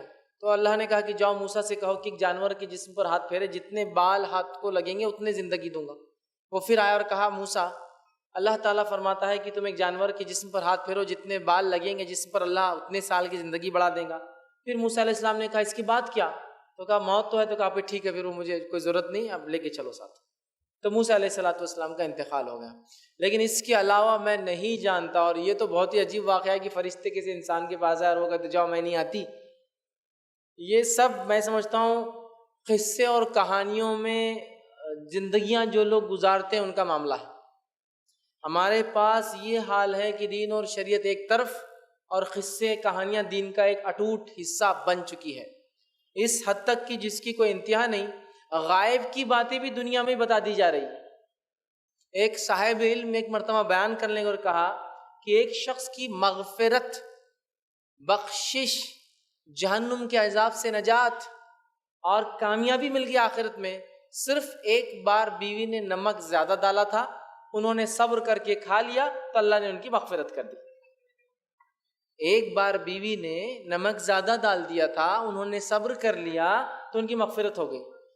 بات یہاں اس مغفرت کی نہیں، بات یہاں یہ ہے کہ مغفرت کس کی ہوتی ہے اور کس کی نہیں ہوتی ہے، غائب کا معاملہ ہے۔ حدیث میں ہے کہ دنیا کا شہید، دنیا کا عالم، دنیا کا سقی، جس کو دیکھ کر شہید، عالم، سقی کہا جاتا تھا، اللہ رحم کرے ان تین لوگوں سے جہنم دہکائے جائیں گے، جس کو تو دیکھ کر ہم سوچ بھی نہیں سکتے کہ جہنم میں جائیں گے۔ تو موت کے بعد کس کا کیا حال ہوگا، کس کے اعمال کیسے، ہم نہیں جانتے ہیں۔ تو کیسے کوئی بیان کر سکتا کہ نمک کی وجہ سے کسی کی مغفرت ہو گئی؟ تو وہی معاملہ ہے قصے اور کہانیوں کا، کوئی چھلکے پھینک رہا ہے تو مغفرت ہو جا رہی۔ ہاں قرآن اور صحیح احادیث میں اگر یہ بات آ جائے تو تسلیم کرنے میں کوئی حرج نہیں ہے، لیکن یہ بات محمد صلی اللہ علیہ وسلم کے بعد وحی کا سلسلہ بند ہو گیا، اب کوئی نہیں بتا سکتا کس کے ساتھ کیا ہوتا اور کیا نہیں ہوتا قیامت تک، اب نہیں ہے۔ نبی اکرم صلی اللہ علیہ وسلم بتاتے دو لوگوں پر عذاب قبر ہو رہا ہے تو ہو رہا ہے، شیور، بالکل طے والی بات۔ لیکن اب اس کے بعد کوئی یہ نہیں کہہ سکتا ہے کہ ہم اگر فلاں لوگ قبر سے بولے قبرستان سے گزر جائے تو عذاب قبر بند ہو جاتا ہے، بولے ہو، اب نہیں ہو سکتا، کوئی نہیں بتا سکتا، یہ غائب ہے۔ تو وہی معاملہ ہے غائب کی، وہ فرشتے آ گئے انہیں بولے چلے جاؤ۔ میرے بھائی جب فرشتے آ جاتے ہیں وہ ٹائم اپوائنٹڈ ہوتا ہے اور دوبارہ واپس لوٹنے کا موقع نہیں دیا جاتا ہے۔ نیکوکار خوشی خوشی اس کی روح دوڑتی ہے، نکالو کہتی ہے۔ میرا تفصیلی عنوان آ رہا ہے قبر سے آخرت تک، تفصیلات انشاءاللہ ڈسکس کریں گے، اس میں ہم لیں گے۔ تو بہرحال کسی کے لیے لوٹ کر واپس نہیں جاتے۔ نیکوکار کی روح خوشی خوشی اندر سے اچھل کود کر نکلتی ہے، اور برے انسان کی روح اندر پھاکتی ہے، دوڑتی ہے، فرشتے کھینچ کھینچ کر نکالتے۔ اللہ محفوظ کرے ایسی موت سے ہمیں۔ تو بہرحال تو یہ حالت ہے، تو کسی کے لیے فرشتہ موت کرا کر واپس نہیں جاتا ہے۔ آپ نے کسی نے سوال کیا کہ آپ نے کہا کہ روز قیامت فرشتے وسیلہ بھی کریں گے، مطلب سفارشی بنیں گے، کہ یہ کس طرح ہوگا، اس کی وضاحت ذرا کر دیجئے۔ تو دیکھیے شفاعت کا جو معاملہ ہے وہ محشر، ٹھیک ہے، مطلب جو ہے پہلے سور پھونکے جانے سے محشر تک کیا ہوں گا، اس کی تفصیلات بھی انشاءاللہ جس میرے ایک لیکچر میں آ رہی ہے، ٹھیک ہے، حشر سے حساب تک، یا حساب سے حشر تک اس میں لوں گا میں۔ مختصر بتا دیتا ہوں کہ سب سے پہلے نبی اکرم صلی اللہ علیہ وسلم جائیں گے، اللہ انہیں کچھ دعا سکھائیں گا، آپ سجدہ ریز ہو جائیں گے، اٹھیں گے، اللہ تعالیٰ آپ کی دعا سنیں گا اور آپ سفارش کریں گے، اور ایک بڑی جماعت آپ کی سفارش کے جنت میں چلی جائیں گی۔ اس کو شفاعت کبریٰ یا شفاعت جو ہے عظمیٰ، عظمیٰ مطلب بڑی شفاعت کہتے ہیں۔ وہ چلے جائیں گے، پھر آپ کریں گے، اور ایسا بہت دیر تک کریں گے۔ یہ ہونے کے بعد پھر دیگر انبیاء، صلحاء، نیک لوگ، شہید اور فرشتے اور تمام لوگ کریں گے، تو موقع دیا جائے گا سفارش کا۔ لیکن یہ موقع کون دیں گا؟ اللہ جس کے لیے چاہیں گا۔ ہم نے جو سفارشی بنا لیے وہ ہے خود ساختہ، سیلف اپوائنٹڈ ہے ہمارے، تو پورے اللہ چاہیں گا تو فرشتے بھی وہاں سفارش کریں گے۔ روایتوں میں آتا ہے ان کی سفارش کیا ہوں گی؟ فرشتے نیک لوگوں کے لیے ابھی استغفار کرتے ہیں، اور روز قیامت نیک لوگوں کے لیے وسیلہ اور سفارشی بنیں گے کہ اللہ یہ نیک لوگ تھے، ان کو معاف کر دیا جائے، یہ چلے جائے۔ تو فرشتے بھی سفارش کریں گے۔ فرشتوں کی سفارش کس کے لیے ہوں گی، بات انشاءاللہ عزیز تفصیلی آگے ہم انشاءاللہ عزیز آنے والے درسوں میں اور دیکھیں گے۔ جی السلام علیکم ورحمۃ اللہ وبرکاتہ۔ میرا نام سید ضمیر ہے، میرا شاپ ہے۔ میرا سوال پہلے عنوان سے ہے کہ محرم اور غیر محرم کے تعلق سے اگر کسی لیڈیز کا انتقال ہوتا ہے تو اس کے بعد اس کا شوہر اس کے لیے محرم ہے یا غیر محرم، اور جس طریقے سے شیطان کے وسوسے دور کرنے کے لیے ذکر و اذکار ہوتے ہیں، ویسے فرشتے اچھے خیالات ڈالے یا اس میں آئے تو اس کے لیے بھی کچھ اذکار ہے کیا؟ بھائی نے پہلے عنوان سے متعلق ایک سوال کیا، اور سوال یہ تھا کہ بیوی کے تعلق سے، کہ میاں بیوی کے تعلقات کے تعلق سے، کہ جب موت ہو جاتی ہے تو کیا میاں بیوی کے تعلقات، مطلب میاں بیوی رہتے ہیں، باقی رہتے ہیں، یا وہ ختم ہو جاتے ہیں؟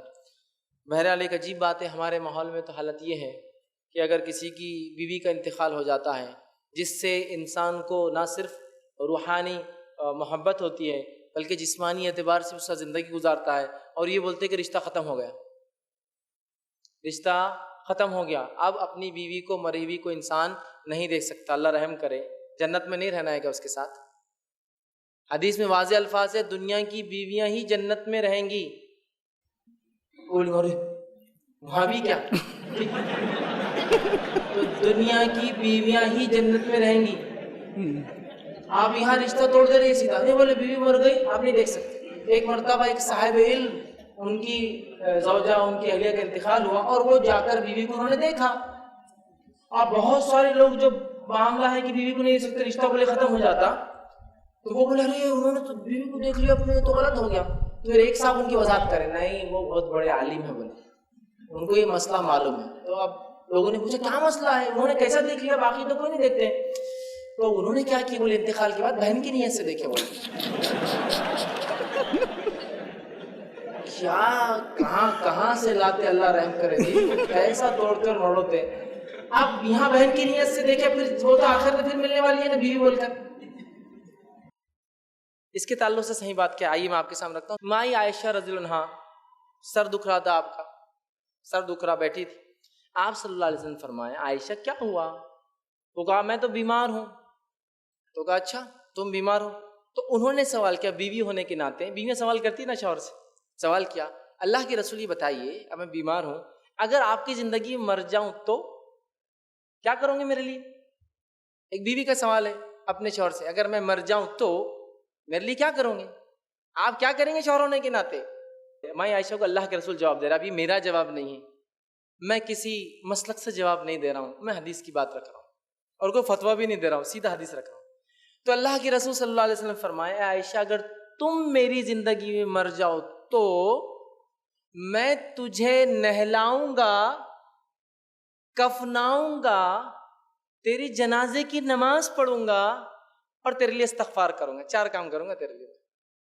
بیوی سے شوہر اپنے جواب دے رہا ہے، اگر اے عائشہ تم میری زندگی میں چلی گئی تو نہلاؤں گا، کفناؤں گا، جنازے کی نماز پڑھوں گا، دفنا دوں گا۔ اب اللہ کے رسول صلی اللہ علیہ وسلم بھی تو شوہر سے کہا اے عائشہ تمہاری زندگی میں چلے جاؤں تو تم کیا کروں گی؟ چلو اب بتاؤ شوہر کے لیے، تم نے تو میرے سے پوچھ لیا بیوی کیا کر تم میرے میں، تو کہا اے اللہ کے رسول آپ بھی اگر میرے زندگی میں انتقال کر گئے تو میں آپ کو نہلاؤں گی، کفناؤں گی، اور جو ہے آپ کے لیے دعا کروں گی۔ یہ روایت کے تعلق سے میں عائشہ نے بیان کیا، لیکن دوسری امہات المومنین نبی کے انتقال کے بعد صلی اللہ علیہ وسلم میں عائشہ سے پوچھا عائشہ یہ روایت تو تم آج بیان کر رہی ہو، جب کیوں نہیں بولا، ورنہ ہم اپنے رسول کو، اپنے شوہر کو غسل دیتی؟ تو کہا وہ انتقال کے صدمے میں میں بھول گئی تھی، انتقال کے صدمے میں میں بھول گئی بیان کرنا کہ ہم امہات نہلا سکتی ہے نبی کو، چونکہ ان کی بیویاں تھی وہ۔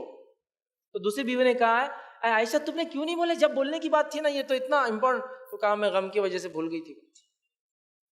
علی بن ابی طالب رضی اللہ عنہ کی زندگی میں فاطمہ رضی اللہ عنہا کا انتقال ہوا، علی بن ابی طالب نے ان کو نہلایا، کفنایا، جنازے کی نماز پڑھی، اور دعا کرتے ہی ہوں گے، بہرحال روایتوں میں تفصیلات نہیں ہے اس کے، لیکن کرتے اپنی بیوی کی۔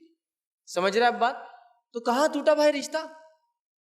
باقی ہے، تو یہاں بھی باقی ہے۔ تو ایک شوہر کر سکتا ہے بھائی میرے، اور شوہر کا ہی تو حق ہے کرے ہو، ٹھیک ہے؟ تو بہرحال کرنا چاہیے۔ غلط فہمی پتہ نہیں کہاں سے آگے کہ رشتہ ٹوٹ جاتا، اب کچھ نہیں، آپ دیکھ بھی نہیں سکتے، ہاتھ لگانا تو دیکھ بھی نہیں سکتے، ہاتھ لگانا دور ہے، زندگی بھر جس کے ساتھ رہا اور دیکھ نہیں سکتے، کیسی عجیب بات ہے۔ بہرحال اسلام ایک دین، فطرت کا دین ہے، محبت اور الفت کا دین ہے، تعلقات میاں بیوی کا تو یہاں بھی ہے، اور اگر نیکوکار دونوں جنت میں رہے تو بہرحال وہاں بھی وہ کنٹینیو چلتا رہے گا۔ جی آپ کا دوسرا کوشچن کیا تھا؟ جیسے شیطان کے وسوسے آتے ہیں تو بھائی نے ایک دوسرا سوال کیا تھا، جیسے شیطان وسوسے ڈالتا ہے، بہکاتا ہے تو ذکر و اذکار سے دور ہو جاتا ہے شیاطین، تو فرشتوں کو لانے کے لیے کیا کریں، مطلب کیا پڑھے کیا کرے؟ تو میں نے بتا دیا، فرشتوں کا نزول آپ چاہتے ہیں کہ وہ آپ کے پاس آئے، برکتیں لائے، آپ کے دوست بنے، تو اس کے لیے آپ کو نیک کام کرنا ہے. جیسے کہ آپ سے فرماتے، صحیح مسلم کی روایت ہے، جب لوگ کسی جگہ جمع ہوتے ہیں تو کچھ فرشتے ہوتے ہیں جو صرف ڈھونڈتے رہتے ہیں ایسی مجلسوں کو جہاں ذکر ہو رہا ہے اللہ کا. تو وہ آتے ڈھونڈتے، اور جو ہی ذکر کو دیکھتے ہیں تو اپنے پر پھیلا کے گھیر لیتے ہیں، پھر اس کے اوپر کے فرشتے ان کو گھیر لیتے ہیں، اس کے اوپر کے فرشتے اوپر، تو آسمان تک وہ ایسے چلے جاتے، گھیرتے گھیرتے گھیرتے، ایک پر ایک پر ایک، اور وہ مجلس کے لیے دعا کرتے ہیں، استغفار کرتے ہیں. اور جب وہ مجلس ختم ہو جاتی ہے تو اللہ ان سے پوچھتا ہے کیا ہوا آج، کہاں گھوم رہے تھے، کیا ہوا؟ حالانکہ اللہ کو حدیث میں آتا پتہ ہے کیا ہوا، پھر بھی اللہ پوچھتا ہے ان سے. فرشتے کہتے ہیں اللہ ایک مجلس مل گئی تھی، ہم وہاں گئے سنے تو کیا ہوا، مجلس کے خاتمے میں لوگوں نے کیا کہا؟ تو مجلس میں وہ تجھ سے دعائیں مانگ رہے تھے، استغفار کر رہے تھے، توبہ کر رہے تھے، جنت طلب کر رہے تھے، اور جہنم کے عذاب سے پناہ مانگ رہے تھے. تو اللہ کہتا تم گواہ رہنا، میں نے سب کو دے دیا وہ جو مانگ رہے تھے اس مجلس میں. تو فرشتے کہتے ہیں ارے لیکن اس مجلس میں تو ایک آدمی ایسا تھا جو مجلس میں نہیں آیا تھا، بس چلتے چلتے سوچا بیٹھ جاؤں. تو کہا اس کو بھی میں نے معاف کر دیا. اسی لیے علماء لکھتے ہیں وہ مجلسیں جہاں اللہ کا ذکر ہوتا ہے وہ مجلسیں چھوٹی موٹی نہیں ہوتی ہے. وہ یوں ہی چلنے والا بھی بخشا مطلب مغفرت کر لے جاتا ہے اپنی، ہوتا ہے کبھی. تو بہرحال تو فرشتے گھیرتے ہو، دیکھیں ذکر تو ایسے آسمان تک گھیر لیتے ہوں. تو اچھے اعمال ہم کریں گے، اللہ کا ذکر، توبہ، استغفار، نیکی کی طرف لوگوں کو بلائیں گے، برائی سے روکیں گے، تو خود بخود فرشتے ہمارے دوست بنتے ہیں، اچھے خیالات ہمارے دل میں وہ لاتے ہیں. لیکن بہرحال اگر آپ چاہ رہے کوئی خاص دعا تو اللہ والا، میرے نظر میں کوئی ایسی دعا نہیں کہ وہ پڑھنے سے فرشتہ ہے. نیک اعمال کیجیے، خود بخود ان کا نزول ہوتا ہے، خود آتے ہیں اور آپ کے لیے دعا کرتے ہیں، اور اللہ تعالیٰ ایسے مجلسوں کو، ایسے لوگوں کو بہرحال بخش دیتا ہے جن کے لیے فرشتے دعا کرتے ہیں. جزاک اللہ. اگر کسی شخص کو آسمان میں سفید کلر کا کچھ نظر آئے تو کیا وہ فرشتہ ہوں گا؟ کیونکہ وہ پڑھنے کے بعد بھی، اچھا پڑھنے میں تو کچھ تو بھی شاید پڑھا انہوں نے، پڑھنے کے بعد بھی نظر آ رہا تھا. اگر جن تھا تو دور ہو جاتا تھا، جیسے شیاطین اللہ کے ذکر سے دور ہو جاتے ہیں. ہم نے اس چیز کو کافی ٹائم تک دیکھا اور ہم ذکر بھی کر رہے تھے. دیکھیے سب سے پہلی چیز تو یہ کہ بہت سی بار ہوتا ہے کہ فرشتوں اور جنوں کا جب بھی تذکرہ آتا، سفید رنگ کا کہیں نہ کہیں تذکرہ آتا ہی ہے اس کے ساتھ. سفید کپڑوں میں یہ آ گئے تھے، سفید کپڑوں میں یہ، سفید گھوڑے اور سفید رومال، سفید امامہ اور سب سفید ہوتا ہے. دوسرا سوال یہ تھا کہ ہم نے کچھ چیز دیکھی آسمان میں سفید، اللہ عالم کچھ بھی ہو سکتا ہے، بہت ساری چیزیں ہو سکتی ہے، دھواں ہو سکتا ہے، پرندے وغیرہ ہو سکتے جو اڑ رہے ہو، دیگر اور بہت ساری چیزیں ہو سکتی. چونکہ ضروری نہیں کہ آسمان میں کوئی چیز دکھے، تو ہاں یہ بھی ہو سکتا ہے کہ اگر آپ ذکر کر رہے ہوں تو ذکر کی وجہ سے سکینت طاری ہوتی ہے، اور سکینت جو ہے وہ دکھتی ہے، بادل کی شکل میں آ سکتی ہے. جیسا کہ ایک صحابی کے ساتھ ہوا، وہ رات میں قرآن پڑھ رہے تھے، ان کا بچہ بازو سو رہا تھا، گھوڑا بدکنے لگا، اچکنے لگا، اور وہ جلدی قرآن پڑھنے لگے تاکہ کہیں گھوڑا بدکنے سے بچے پر پیر نہ ڈال دیں. جب قرآن ختم کی دیکھا ایک سفید بادل. فجر ہوئی تو کہا اللہ کے رسول صلی اللہ علیہ وسلم میں رات قرآن پڑھ رہا تھا اور ایک میرا گھوڑا بدکنے لگا، بچہ تھا ساتھ تو میں ڈر گیا، بچے کو وہ کرنے کے لیے قرآن جلدی ختم کی دیکھا تو آپ نے فرمایا وہ جو تو قرآن پڑھ رہا تھا نا وہ سکینت تھی، وہ سکینت طاری ہو رہی تھی جو تو نے دیکھا. اگر تو پڑھتا رہتا تو اسے اور دیکھتا. تو میں یہ بھی کہہ سکتا ہوں کہ سکینت ہو سکتی ہے، لیکن فرشتے نظر آنے کا ہرگز نہیں ہو سکتا. فرشتے ہماری دنیا کی آنکھوں سے ہم ان کو نہیں دیکھ سکتے. اس امت میں سے کسی نے اگر دیکھا ہے تو بس نبی اکرم صلی اللہ علیہ وسلم نے. اس کے علاوہ ان کی اصلی حالت میں اور انسانی شکل میں آیا تو واللہ اعلم، معلوم ہی نہیں ہو سکتا. اس لیے کہ نبی کے زمانے میں نبی صلی اللہ علیہ وسلم بعد میں بتاتے تھے کہ یہ جبرائیل تھے، یہ فلاں فرشتے تھے. اب تو کوئی بتانے والا، لہٰذا اب کوئی معاملہ نہیں ہوگا، لہٰذا وہ سفید دکھنے والی چیز فرشتہ تو نہیں ہو سکتی. رہا معاملہ ہاں جن بھی ہو سکتا ہے، لیکن آپ نے کہا ذکر تو نیک جن ہو سکتا ہے، مومن تو اس کو ذکر سے کوئی فرق نہیں پڑنے والا. آپ کے برے شیاطین ہوتے ہیں جو چلے جاتے ہیں، لیکن وہ تو بہرحال وہ کیا چیز تھی واللہ عالم، لیکن فرشتہ یہ نہیں ہو سکتا. جی السلام علیکم، میرا نام سید فراز نہری ہے، میں 12ویں جماعت میں ہوں. میرا پہلا سوال یہ ہے کہ آپ نے کہا کہ پہلا سر جو پھونکا جائے گا تو سب ہلاک ہو جائیں گے، تو دوسرا سر کون پھونکیں گا؟ اور جو جس سے سر پھونکا جائے گا وہ انسٹرومنٹ بجا سکتے گا؟ بھائی نے دو سوال کیے کہ پہلا سر پھونکنے کے لیے جب سب ہلاک ہو جائیں گے تو دوسرا سر کون پھونکیں گا. انشاءاللہ عزیز میں کہوں گا کہ اس کی تفصیلات جو ہے خبر سے محشر تک میرا ایک پورا تفصیلی عنوان پرسوں کے دن آ رہا ہے تاخرات میں، جس میں پورا وہ کروں گا. سرسری آپ کو چونکہ آپ نے سوال کیا بول دیتا ہوں. پہلی چیز تو یہ کہ پہلا سور جو اسرافیل علیہ السلام پھونکیں گے، اور دوسرا بھی اللہ تعالیٰ ان کو اٹھا دیں گا دوسرے سور کے لیے، ٹھیک ہے؟ تو پہلا وہ پھونکیں گے، سارے تمام لوگ ختم ہو جائیں گے، فرشتے ختم ہو جائیں گے، دوسرا سور بہرحال پھر اللہ ان کو اٹھا دیں گا، وہ جو ہے پھر سور پھونکیں گے، اور اس کے بعد دیگر مخلوقات اٹھنا چالو ہو جائیں گے۔ حدیث میں کہ آپ سے فرماتے ہیں لوگوں میں سب سے پہلے میں اٹھوں گا اس دوسرے سور کے بعد، اور جب میں سور پھونکنے کے بعد عرش کی طرف جاؤں گا تو میں دیکھتا ہوں کہ موسیٰ جو ہے عرش سے لپٹے ہوئے، چمٹے ہوئے، میں نہیں جانتا کہ موسیٰ بے ہوش ہوئے تھے یا نہیں ہوئے تھے، یا سب ہو گئے، یا پہلے سے مجھ سے پہلے اٹھ کر کھڑے ہو گئے۔ اور اس حدیث میں الفاظ آپ نے فرمایا مجھے موسیٰ سے موازنہ کمپیئر مت کیا کرو، اس لیے کہ روز قیامت وہ مجھ سے پہلے عرش کو لپٹے ہوئے یا اس کو چپکے ہوئیں گے، میں نہیں جانتا کہ وہ بے ہوش ہوئے تھے یا نہیں ہوئے تھے، یا مجھ سے پہلے ہوش میں آ کر جا کر پکڑ لیا تھا۔ تو لہٰذا وہ فرشتہ ہی ہوں گا جو اٹھ کر پھر سے سور جو ہے انشاءاللہ عزیز جو ہے پھونک دیں گا۔ دوسرا کیا حصہ تھا آپ کا سوال کا؟ جو جس سے سور پھونکا جائے گا تو وہ انسٹرومنٹ بجا سکتے کیا؟ بھائی نے سوال کیا جو چیز سے سور پھونکا جائیں گا، تو سور کی کیفیت حدیث میں آتی ہے کہ جس جانور کے سنگ جیسا ہوتا ہے چھوٹا، اور پھر بڑا جیسا کچھ آلہ ہوتا ہے، بجنے کا ہوتا ہے نا جو چھوٹا، وہ تو یاد رکھیے سور جو پھونکنا ہے وہ ایک خاص عمل ہے، اس سے مطلب آواز نکلیں گی اور وہ بڑھتی اور بڑھتی اور بڑھتی چلی جائیں گی، اور جیسے جیسے لگیں گی تمام چیزیں ہلاک اور کائنات کی برباد ہونا چالو ہو جائیں گی۔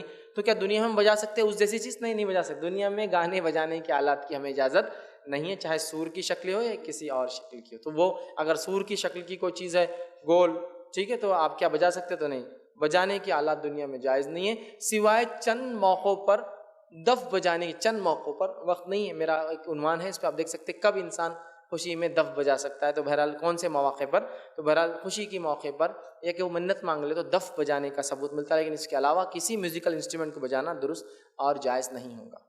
کسی نے ایک سوال کیا کہ اللہ تعالیٰ نے ہر چیز کو جوڑے میں مطلب دو پیدا کیا، جوڑوں میں مذکر مؤنث، تو کیا فرشتوں کے لیے بھی جوڑے ہیں؟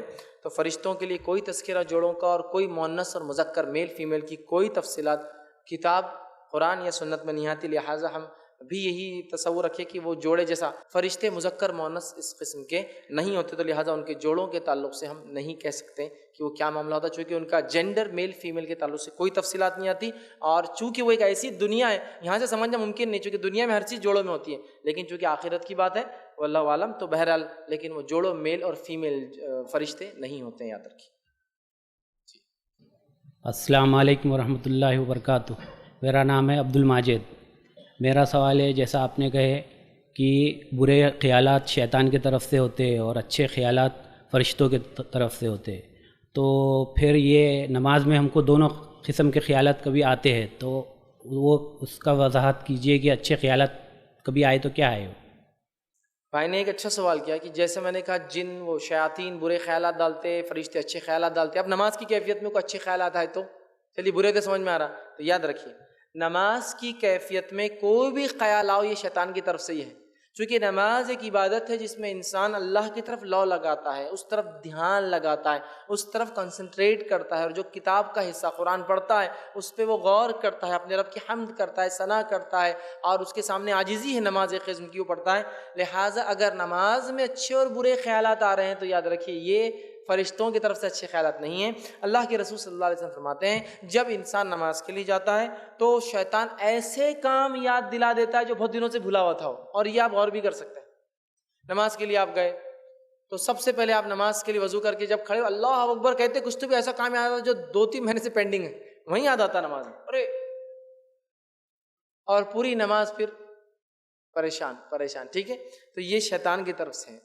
اچھے خیالات بھی نماز خیالات لانے کی چیز ہے ہی نہیں، امام پڑھ رہا ہے تو سنیے، امام جب خاموش ہے تو اپنا پڑھیے، ٹھیک ہے، تو لہٰذا نماز میں اگر کسی کو اچھے خیالات آ رہے ہیں تو وہ فرشتے اچھے خیالات، نماز خیالات کے لیے نہیں، نماز اللہ کے ذکر کے لیے، یاد رکھیے، تو لہٰذا وہاں اللہ کا ذکر کرنا ہے، اعضاء و جوارح، ذہن، دل، دماغ سب عبادت میں ہو، مطلب ہاتھ پیر جسمانی اعتبار سے اور روحانی ایک عام زبان میں کہیے، مطلب انٹرنل اور ایکسٹرنل دونوں طرف سے انسان نماز میں ہو اور اسی پر غور اور جس کو کہیں گے کنسنٹریٹ کرے، تو لہٰذا اچھے خیالات نماز میں آ رہے تو بھی شیطان کی طرف سے اور برے آ رہے تو بھی وساوس ہیں۔ اس کے لیے ہمیں چاہیے کہ ہم نماز میں کیا پڑھا جا رہا ہے اس کا معنی سمجھے۔ دوسرا، اگر خاموش نماز ہے تو خود پڑھیں، ٹھیک ہے، خاموش خالی کھڑے نہیں رہنا ہے، تو انشاءاللہ جیسی وساوس و برے اور خیالات کم ہوتے جاتے ہیں۔ جزاک اللہ خیر۔ السلام علیکم، میرا نام منیب ہے اور میں اسٹوڈنٹ ہوں۔ ہم سب جانتے ہیں کہ قرآن پاک میں اللہ تعالی ہم سے مخاطب ہے، پورے قرآن میں کیا کچھ جگہ پر ہم سے فرشتے بھی مخاطب ہے؟ یہ سوال میرے ذہن میں سورہ مریم آیت نمبر 64 پڑھ کر آیا تھا، جس میں ہے and we descend not except by the command of your Lord. اسی طرح سورہ صافات میں آیت نمبر 165 اور 166 میں ہے verily we stand in rows for the prayers verily we are they who glorify. اس کے بارے میں مجھے بتائیے. بھائی نے سوال کیا کہ قرآن میں جیسے اللہ تعالیٰ مخاطب کرتا تو کیا ایسا بھی کہیں فرشتے مخاطب کر رہے ہیں؟ تو دیکھیے قرآن اللہ کا کلام ہے، حالانکہ اس میں بہت ساری بار ایسے واقعات اور ایسے کلام ہیں جو انسانوں نے کہے ہیں. سمجھتے جیسا کہ ابراہیم علیہ السلام اپنے بیٹے سے کہہ رہے، قرآن میں تذکرہ نا پورا واقعہ. مریم علیہ السلام جو ہے جبرائیل علیہ السلام سے مکالمہ ہو رہا ہے، وہ نزدیک آ رہے ہیں، بشارت دے رہے، وہ کہہ رہے میں اللہ میں پناہ مانگتی ہوں تجھ سے. کہ تو وہ ڈر رہی تھی ایک مرد کو آتے ہوئے دیکھ کر. اس نے پھر جبرائیل علیہ السلام نے کہا گھبراؤ مت، میں اللہ کا جو ہے ایک رسول ہوں اور تمہیں بشارت دینے آیا ہوں. تو بہرحال تو کلام تو بہت سے، فرشتے نے کلام کیا مریم علیہ السلام سے، مریم نے کلام کیا، فرشتہ کلام کر رہا ہے ابراہیم علیہ السلام سے، ابراہیم علیہ السلام جواب دے رہے ہیں. تو بہت سارے کلام ہیں، لیکن چونکہ اللہ نے ان کلام کو پسند کیا اور قیامت تک باقی رکھا اور ہم کو اس کے طرف سے بھیجا، اس لیے ان کلام کو ہم اللہ کا کلام بولتے ہیں. اللہ نے جو باتیں پسند کی انبیاؤں کی یا فرشتوں کی یا لوگوں کی، اس کو اپنے پاس رکھ لیا اور پھر ہم کو قرآن کے ذریعے بھیجا. لیکن اس کو ہم یہ نہیں کہہ سکتے کہ وہاں فرشتوں کا کلام ہے. ہاں عام زبان میں کہہ سکتے کہ فرشتے کہہ رہے ہیں، لیکن کلام اللہ کا ہے. اللہ نے ہمیں بتایا کہ فرشتوں نے یہ کلام کیا یا فرشتے ایسا کہہ رہے تھے جیسے آپ نے ابھی بیان کیا 2 آیتوں میں، لیکن اس کلام کو فرشتوں کا ہم کلام نہیں کہہ سکتے، اللہ کا کلام ہے جس سے فرشتے مخاطب ہیں ان لوگوں سے، اور وہ کہہ رہے ہیں کہ ہم اللہ کے طرف سے اترتے ہیں یا اللہ کے حکم سے فلاں کام کرتے ہیں. لیکن قرآن کی تمام باتیں اللہ کا کلام ہے. السلام علیکم، میرا نام سید کیف ہے.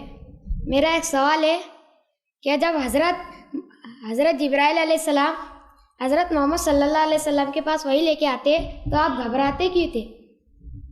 بھائی نے سوال کیا کہ جب جبرائیل علیہ السلام جو ہے محمد صلی اللہ علیہ وسلم پر وحی لاتے تو آپ صلی اللہ علیہ وسلم کیوں گھبراتے ہیں؟ دیکھیے حدیث میں ایسا نہیں ہے کہ جبرائیل علیہ السلام آتے تو آپ سب گھبراتے. حدیث میں الفاظ ہے کہ جب قرآن نازل ہوتا تو وہ اتنا بوجھ ہوتا، چونکہ وحی ہے وہ اتنا بوجھ وزن ہوتا کہ اگر آپ صلی اللہ علیہ وسلم ایک اونٹنی پہ سوار ہوتے اور وحی آ جاتی تو اونٹنی بیٹھ جاتی تھی. ایک مرتبہ جو ہے ایک صحابی رضی فرماتے ہیں کہ اللہ کے رسول صلی اللہ علیہ وسلم میرے مانڈی پر لیٹے ہوئے تھے اور وحی نازل ہونا چالو ہو گئی تو آپ کی کیفیت بدل گئی اور میرے مانڈی پر اتنا وزن پڑا کہ ایسا لگا کہ اب مانڈی پھٹ جاتی، ضائع ہو جاتی میری. تو وہ کیفیت تھی وحی کے آنے کی، نہ کہ گھبراہٹ تھی. وہ کیفیت میں باقی چیزیں ہوتی تھی، پسینے کا نکل جانا، ٹھیک ہے، وہ کیفیت تھی. لیکن آپ صلی اللہ علیہ وسلم جبرائیل علیہ السلام کے آنے سے کبھی گھبرائے ایسی کوئی روایت نہیں. ہاں سوائے پہلی بار، چونکہ پہلی بار جب آپ نبی بنے آپ کو نہیں پتا تھا یہ سب ماجرا، تو آپ پریشان ہو گئے کہ یہ کیا عجیب ماجرا ہے، کوئی آ کے مجھ سے کہہ رہا ہے کہ اقرا پڑھ، اور آپ سے فرمانے ماں انا بقاری، میں تو پڑھنا نہیں جانتا، مجھے نہیں آتا ہے. پھر وہ آواز کہتی اقرا، پھر جبرائیل علیہ السلام نے آپ کو پکڑ لیا، ٹھیک، اور پھر کہا اقرا بسم ربک الذی خلق، پڑھ اپنے رب کے نام سے اس نے پیدا کیا. تو آپ جب سمجھے کہ دہرانا ہے وہ فرشتہ کیا کہہ رہا ہے، پھر آپ ڈر گئے، آ کر کہا کہ اڑا دو مجھے، چونکہ آپ کو پہلی بار وحی آئی تھی، سمجھ رہے آپ، تب آپ گھبرا گئے چونکہ آپ کو پتہ نہیں تھا. اس کے بعد جب پتہ چل گیا کہ آپ نبی اپوائنٹ ہو چکے ہیں، نبی بن چکے ہیں، تو پھر آپ گھبرائے نہیں. لیکن ہاں جب وحی اس کے بعد بھی آتی رہی، وہ ایک کیفیت طاری ہوتی وحی کی وجہ سے، جس سے اونٹنی پہ سوار ہوتے بیٹھ جاتی، پسینے کی حالت ہو جاتی، یا کسی پر آپ جیسا لیٹے تھے تو وہ وزن جیسا ایک کیفیت ہوتی. لیکن گھبرانے کی شکل وہ پہلی بار تھی جب پہلی بار جبرائیل علیہ السلام آئے تھے، چونکہ آپ سب کو پتہ نہیں تھا کہ وہ نبی ہے. السلام علیکم شیخ، ہمارا نام سید فیصل ہے، ہم اسٹوڈنٹ ہیں. ہمارا سوال تھا کہ جو دنیا میں آزمائشیں ہوتی ہے، تکالیف جو ہوتے ہیں، تو جو آزمائش ہوتی ہے تو وہ فرشتوں کی طرف سے ہوتی ہے. جس طرح ہاروت اور ماروت جادو سکھانے کے لیے آزمائش کے لیے گئے تھے، اس طرح جو تکلیف ہوتی ہے، جو آزمائشیں ہوتی ہے، وہ فرشتے کرتے ہیں کیا؟ بھائی نے ایک سوال کیا کہ جو آزمائش دنیا میں آتی ہے تو کیا وہ فرشتوں کی طرف سے ہوتی ہے؟ دیکھیے کچھ خاص فرشتے ہوتے ہیں جو لوگوں کو آزمانے، قوموں کو آزمانے آتے ہیں، لیکن ہر آزمائش فرشتوں کی طرف سے نہیں آتی. آزمائش کے ذریعے اللہ انسانوں کو بنا دیتا ہے. کسی انسان کی آزمائش فرشتوں کے ذریعے بھی ہو سکتی ہے، جنوں کے ذریعے بھی ہو سکتی ہے کہ جن تکلیف دے رہا ہے، انسان پڑوسی ہے فلاں تکلیف دے رہا ہے، یہ بھی ہو سکتی ہے. لہٰذا ہمارا یہ کہنا ہے کہ کیا ہر آزمائش تو نہیں، ہر آزمائش فرشتوں کی طرف سے نہیں ہوتی. ہاں کچھ آزمائش انفرادی طور سے اور کچھ قوموں کی آزمائش اللہ نے فرشتوں کے ذریعے لی، لیکن ہر آزمائش فرشتوں کے ذریعے نہیں ہوتی ہے. السلام علیکم، میرا نام جہانگیر ہے. اللہ تعالیٰ نے دنیا میں دن اور رات کا نظام 24 گھنٹے میں بنایا، تو فرشتوں کے لیے کیسا بنایا ہے؟ میرا یہ سوال ہے. بھائی نے سوال کیا کہ جیسے ہمارے دن اور رات 24 گھنٹے کے، تو فرشتوں کے لیے کیا معاملہ ہے؟ تو کہ چونکہ فرشتے دیکھیے ٹائم زون کے ادھر رہتے ہیں، دن و رات کا معاملہ ہمارے ٹائم زون کا ہے، 24 گھنٹے کا دن لیکن یہاں سے نکل کے مارس پر چلے جائے تو وہاں کا دن مختلف ہوتا ہے ہمارے دن سے. مرکیوری چلے جائے جو سب سے پہلا جو ہے اس کا دن بہت چھوٹا ہوتا ہے. اسی طرح آپ جتنے دور جائیں گے دن مختلف ہوتے ہیں. تو دن اور رات 24 گھنٹے کا یہ ہمارے لیے ٹائم زون. لیکن جب ہم دنیا سے گزر جاتے ہیں, مر جاتے ہیں, تو ٹائم زون سے نکل گئے ہم. یہ پیمائش 24 گھنٹے اور یہ سب وہاں نہیں بچتے ہیں. واللہ عالم, ہم نہیں جانتے. لیکن ایک بات جو ہم جانتے ہیں قرآن سے وہ یہ ہے کہ فرشتے اس روز جو قیامت دن اتریں گے تو وہ ہماری گنتی کے اعتبار سے 1000 سال کا دن ہوگا. اور دوسری آیت میں بیان ہوتا ہے کہ انسانوں کے لیے اس روز قیامت کے دن ایک دن جو ہے 50,000 سال کے برابر ہوگا. ہماری گنتی کے اعتبار سے آخرت کا ایک دن 50,000 ایئرس کا ہوگا, 50,000 سال, اور فرشتوں کے لیے 1000 سال. لیکن ہم یہ نہیں جانتے کہ ان کا دن رات کیسی ہوتی ہے. ہم تو یہ بھی نہیں جانتے دن رات ہوتی ہے نہیں ہوتی ان کے لیے. وہ ٹائم زون سے ادھر کی بات ہے. لہٰذا واللہ عالم ہم نہیں جانتے. انسان جب دنیا سے چلا جائیں گا, آخرت قائم ہو جائیں گی, جنت میں چلے جائیں گے, تو ایسے بہت سارے سوالات ہیں جو انشاءاللہ حدیث وہاں ہم پوچھ سکتے ہیں, یہ کیسا ہوتا تھا, وہ کیسے ہوتا تھا. بہرحال واللہ عالم ہم نہیں جانتے اس کا کیا معاملہ ہے. السلام علیکم. ابلیس جو ہے وہ مشرک ہے یا کافر ہے؟ تو میرا سوال پورا نہیں ہے. اگر سے وہ کافر نہیں ہے, وہ کافر ہے اور مشرک نہیں ہے, تو جو جس طرح سے عذاب جاریہ ہوتا ہے اور ثواب جاریہ ہوتا ہے, تو وہ شرک کی جو ایجاد کی ہے اس نے ابلیس نے شرک کروایا. پہلا شرک کروانے والا ابلیس تھا.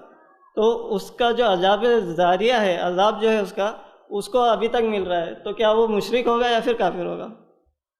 دیکھیے بھائی نے سوال کیا ابلیس کے تعلق سے کیا وہ مشرک ہے کافر. تو دیکھیے ابلیس جو ہے وہ کافر ہے, اس نے کفر کیا انکار کر کے, لیکن وہ مشرک نہیں ہے. وہ شرک نہیں کرتا ہے کبھی, چونکہ وہ اللہ کو دیکھ چکا ہے اور اس کی وحدانیت کا تو اس کو پتہ ہے کہ اللہ ایک ہے. لیکن بھائی کا سوال ہے تو پھر وہ دوسری قوموں کو تو شرک میں ڈالتا ہے. تو ہاں, چونکہ وہ دوسری قوموں کو شرک میں ڈالتا ہے اس لیے کہ وہ کیا چاہتا ہے کہ انما یدعو حزبہ لیکون من اصحاب السعیر, وہ خود کو اور اپنے حزب کو, جو لوگ اس کی بات مانتے ہیں, بنانا چاہتا ہے بھڑکتی ہوئی آنکھ کا ایندھن. تفصیلات انشاءاللہ میرے اگلے موضوع جن کی حقیقت میں آئیں گی. تو وہ ہم کو بھڑکتی ہوئی آنکھ کا ایندھن بنانا چاہتا ہے, لہٰذا وہ شرک کرواتا ہے. اور جتنے گناہ ابلیس کرواتا ہے اپنے ذریعے, اپنی فوج کے ذریعے, تمام لوگوں کے اس گناہ کا ایک حصہ اس کو بھی شفٹ ہوتا ہے اور اس کو عذاب جاریہ ملتا رہے گا. تو آپ کا سوال کیا وہ کافر ہے؟ تو ہاں وہ کافر ہے. لیکن کیا اس نے شرک کیا؟ تو نہیں, وہ شرک نہیں کرتا ہے. لیکن دوسروں کو کرانے کی وجہ سے اس کو عذاب جاریہ ان تمام کے گناہ کا ایک حصہ ملتا رہے گا اور اس وجہ سے وہ جہنم میں جلے گا. السلام علیکم. میرا نام خادری نعمت اللہ ہے سر. میرا ایک میڈیکل شاپ ہے. مجھے یہ پوچھنا تھا کہ ہم جو خواب دیکھتے ہیں تو اس میں کوئی فرشتوں کا رول ہوتا ہے کیا؟ کیونکہ کبھی کبھی ہم ایسی کچھ چیز دیکھتے ہیں جو میلوں دور ہونے کی ہوتی ہے اور خواب میں آتی ہے وہ, لیکن دوسرے تیسرے دن ہم کو وہ حقیقت میں تبدیل ہوتی نظر آتی ہے. تو اس میں فرشتوں کا کچھ رول ہوتا ہے کیا؟ بھائی نے ایک سوال کیا کہ خواب کے اندر فرشتوں کا کوئی رول ہے. دیکھیے نبی اکرم صلی اللہ علیہ وسلم فرماتے ہیں خواب 3 قسم کے ہوتے ہیں. پہلا خواب جس کو دیکھ کر انسان خوش ہو وہ رحمان کی طرف سے ہوتا ہے.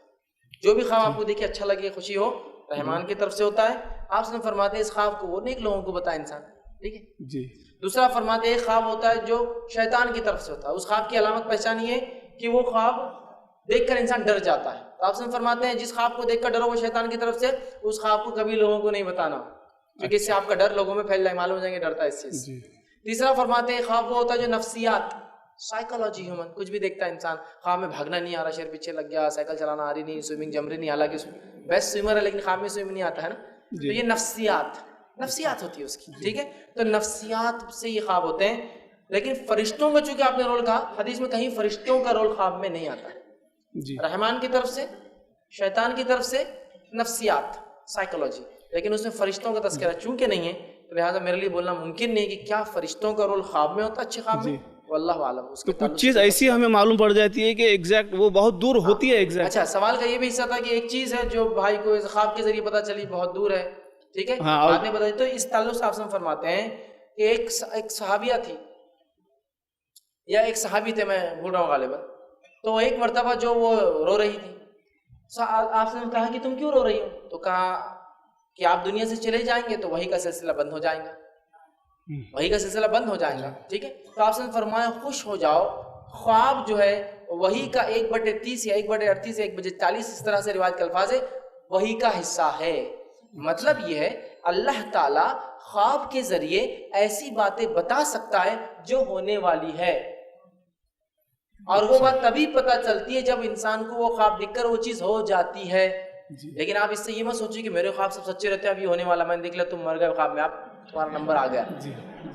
دوسرا سوال یہ ہے یہ ہو سکتا ہے کہ آپ کے خواب سچے ہو جائے, لیکن جب تک نہ ہو آپ اس کو بول نہیں سکتے یہ بات. ورنہ بہت سارے لوگ ہوتے ہیں میرے خواب سچے, تو لوگ پوچھتے تم نے میرے بارے میں کیا دیکھے, تو بہت اچھا دیکھ رہا تھا, اچھا ٹھیک ہے اچھا ہے, لیکن مرنے کا دیکھے تو بولو مت میرے کو اس لے کے فلاں. تو ایسا یہ نہیں ہوتا ہے. تو خواب میں ایسی باتیں انسان دیکھ سکتا ہے, اور کئی ایسے سچے خواب لوگوں نے مجھ سے سنا ہے جو انہوں نے دیکھا اور اس کے بعد وہ ہوئے.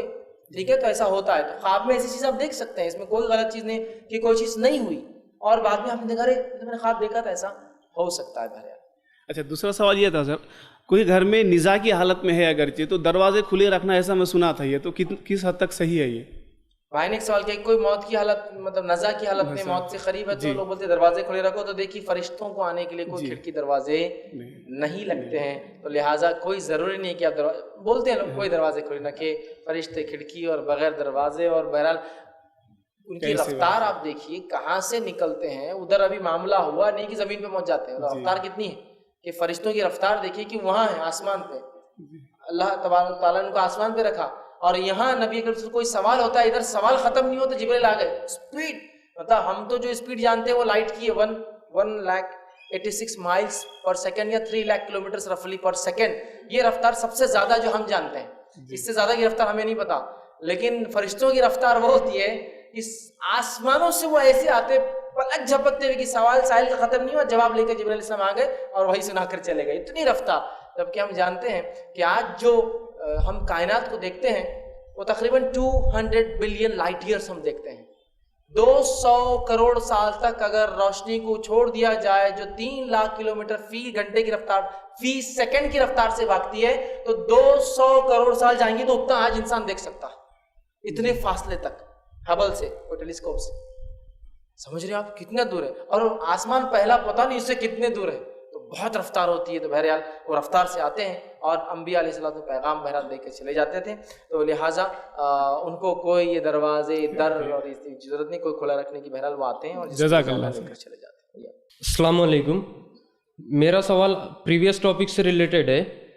عام طور پر یہ دیکھا جاتا ہے کہ محلے میں جب کسی مرد کا انتقال ہوتا ہے تو محلے کے بہت سارے خواتین جو غیر محرم میں سے وہ آتے ہیں, اور آپ نے پچھلے ایک سوال کے سلسلے میں بتایا کہ وہ جو مرد اور عورت کا سوال تھا, مطلب شوہر بیوی کا دیکھ سکتے ہیں. لیکن ایسا جنرلی دیکھا جاتا ہے کہ غیر محرم عورتیں بھی وہ مرحوم کا دیدار کرتے ہیں, مطلب تو کیا یہ جائز ہے شرعی اعتبار سے؟ کیا ایسا کر سکتے ہیں؟ مطلب مرد کے لیے بھی, کیا عورتوں کے لیے مرد کا پردہ ضروری ہے کیا؟ بھائی نے سوال کیا کہ اگر کوئی شخص مر جائے جو کہ مرد ہو تو بہت ساری محلے کی عورتیں آتی ہیں پھر اس کو دیکھتی ہے, تو کیا ان کا دیکھنا درست ہے؟ تو دیکھیے عورت جو ہے جس طرح سے کسی انسان کو جو غیر محرم ہے اس کو نہیں دیکھنا چاہیے, میں کہوں گا اسی طرح وہ اس مرد کو بھی نہ دیکھیں. ٹھیک ہے, لیکن کیا وہ دیکھنے سے گناہ گار ہوں گی؟ تو گناہ گار نہیں ہوں گے, اس لیے کہ عورت کا مرد کو دیکھنا اور مرد کا عورت کو دیکھنا دونوں میں فرق ہے, اور شریعت اس میں فرق کرتی ہے. مرد جو ہے کسی بھی عورت کو کسی بھی نظر سے نہیں دیکھ سکتا, بہن والی بھی نہیں. ٹھیک ہے, ہوتا نا نہیں بہن ہے ہماری, تو بہن والی بھی نہیں, کوئی نظر سے نہیں سکتا جب تک کہ وہ آپ کی محرم نہ ہو. ٹھیک ہے, لیکن اس کے برعکس عورت کا دیکھنے کا معاملہ اس سے مختلف ہے. مرد عورت کو کسی بھی نظر سے نہیں دیکھ سکتا, کہیں بھی نہیں, اس لیے کہ اس کے لیے گناہ ہے. لیکن عورت اگر مرد کو دیکھ لے تو وہ گناہ گار نہیں ہوتی. اس کی دلیل وہ ہے کہ خود صحابیات نے نبی اکرم صلی اللہ علیہ وسلم کو دیکھا, آپ کے اوصاف بھی بیان کیے, آپ ایسے دکھتے تھے, آنکھیں ایسی تھی, گردن مبارک ایسی تھی, ہاتھ ایسی تھی, چال ایسی تھی, داڑھی اتنی گھنی تھی, اور بہت ساری باتیں جو نبی اکرم صلی اللہ علیہ وسلم کی صفتیں اوصاف آتے ہیں. وہ ام معبد رضی اللہ عنہا ایک خاتون ہے جو روایت کی, آپ سب ان کے پاس گئے تھے ایک مرتبہ, اور انہوں نے دیکھ کر بہت تفصیلی حدیث بیان کی کہ آپ سب کی خوبصورتی جمال کیسا تھا. تو بہرحال وہی خاتون نہیں تھی, اگر حرام ہوتا تو بیان بھی نہیں کرتی تھی کہ, تو بہرحال اس سے پتہ چلا دونوں کا پردہ مختلف ہے. لیکن میں کہوں گا احتیاطاً نہ دیکھے, سادہ بہتر ہے. لیکن اگر وہ دیکھ لیتی ہے تو کیا شرعاً وہ حرام کام کر رہی ہے؟ تو میں حرام تو نہیں کہہ سکتا, اس لیے کہ مرد عورت کو کسی بھی حالت میں نہیں دیکھ سکتا, زندہ ہو یا مردہ ہو, اگر غیر محرم ہے تو. ٹھیک ہے, لیکن عورت کا معاملہ اس سے برعکس ہے. لیکن بہرحال احتیاط کرنا بہتر ہے کہ آپ دیکھیں. لیکن اگر کوئی دیکھنا چاہتا ہے, اس سے اگر عبرت ملتی ہے, اس سے اس کو آخرت یاد آتی ہے, اس سے اس کو موت یاد آتی ہے, تو میں سمجھتا ہوں اس میں کوئی بہرحال اس میں مطلب حرام کا تو بہرحال معاملہ نہیں ہے. لیکن احتیاطی پہلو تو کہوں گا نہ دیکھے تو بہرحال اس کے لیے زیادہ بہتر. لیکن مرد کے لیے کسی بھی صورت میں کسی بھی غیر محرم عورت کو زندہ ہو یا مردہ وہ نہیں دیکھ سکتا. جزاک اللہ.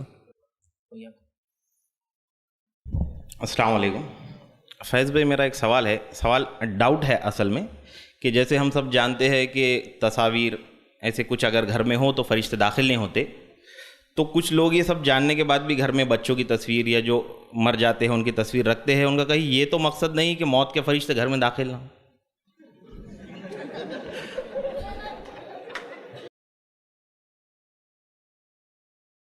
بھائی نے سوال کیا کہ کچھ لوگ جو ہے تصویروں کے تعلق سے یہ بات تو معروف ہے، حدیث میں آتا ہے کہ تصویر جس گھر میں ہو اور کتا جس گھر میں ہو تو فرشتے اس گھر میں داخل نہیں ہوتے، تو کیا وہ لوگ اس لیے تصویر رکھ دیتے ہیں جیسے اپنے مرے ہوئے لوگوں کی، بچوں کی، کہ فرشتے داخل نہ ہوں؟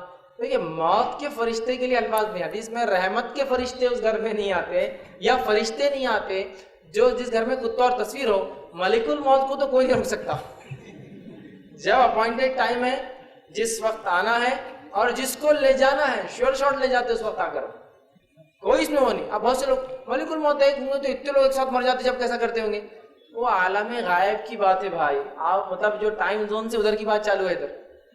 ہو سکتا آج ہمارے جو لوگ کمپیوٹر سے ریلیٹڈ ہے وہ جانتے ہیں کہ ایک جو راؤٹر ہوتا ہے پتہ نہیں وہ کتنے سیکنڈ کے کتنے لاکھ پارٹ کے اندر لوگوں کو الگ الگ وہ سرو کرتا جاتا ہے، ٹھیک، اس کا لے لو اس کا لے لو، آئی پی فلاں کا، اتنے تو فرشتوں کی رفتار کیا ہے میں تو بتا چکا ہوں ابھی، کیا رفتار ہے۔ جب دنیا میں آلات اتنے تیز ہو سکتے ہیں کہ سیکنڈ کے 10 لاکھویں حصے کی رفتار سے وہ آئی پی ایشو کرتے ہیں اور لے کر ان کو ڈیٹا دے رہا ہے، فرشتوں کی رفتار تو وہ تو اللہ ہی جانتا ہے کیا رفتار ہے، بہت ہے، تو واللہ عالم۔ لیکن بہرحال ملک الموت کی وجہ سے اگر کوئی کر رہا ہے، ملک الموت کے لیے کوئی تصویر آرٹ نہیں ہے، کوئی سمندر کے اندر آرٹ نہیں ہے، کوئی آسمانوں سے اوپر چلا جائے، وہ جب آنا ہے جس کے لیے آنا ہے بھیجے جاتے ہیں اور اس کو لے کر اپنے ساتھ بہرحال چلے جاتے ہیں۔ جزاک اللہ۔ السلام علیکم، میرا نام عبدالوہاب انس ہے۔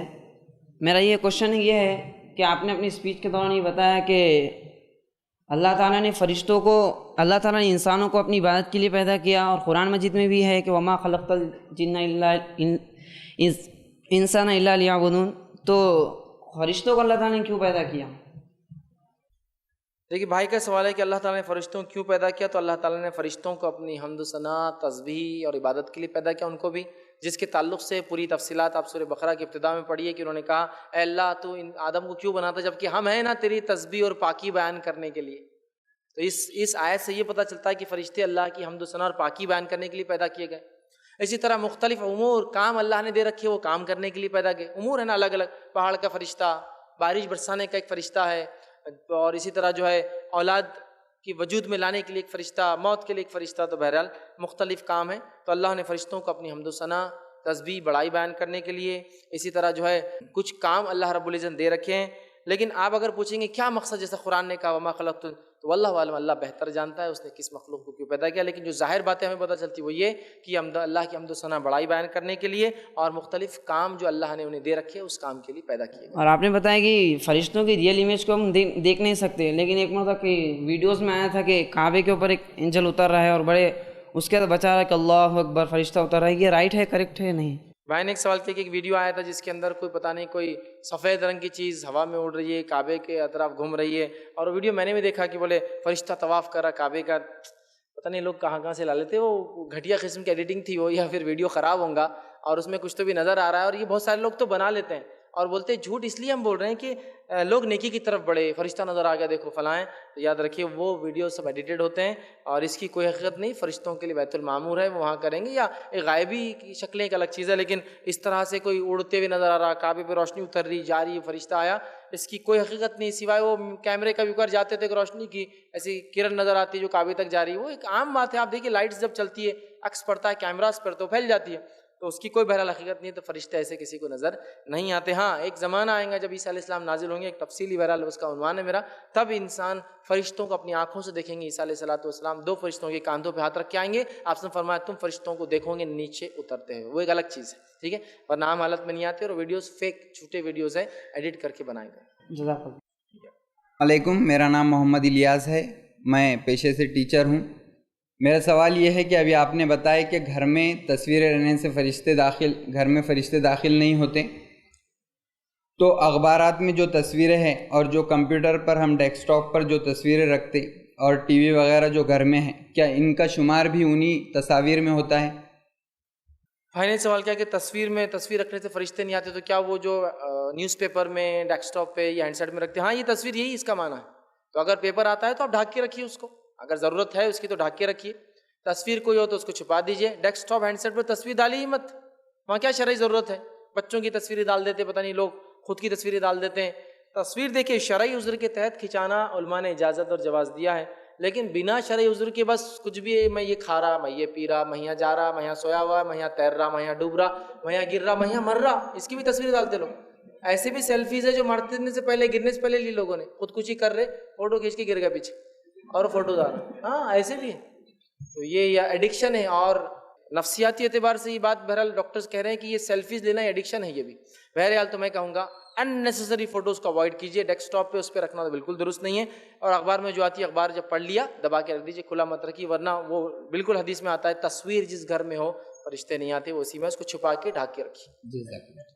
سوال ہے کہ آپ نے بولے کہ انسانوں کو فرشتے نظر نہیں آتے، لیکن جنگ بدر میں کیا بولتے فرشتوں سے نا مسلمانوں کی وہ کری ہوئی تھی، حفاظت کروائی گئی تھی، منافقوں نے دیکھی بھی تھے، مشرکوں نے، تو یہ بات سچ ہے کیا؟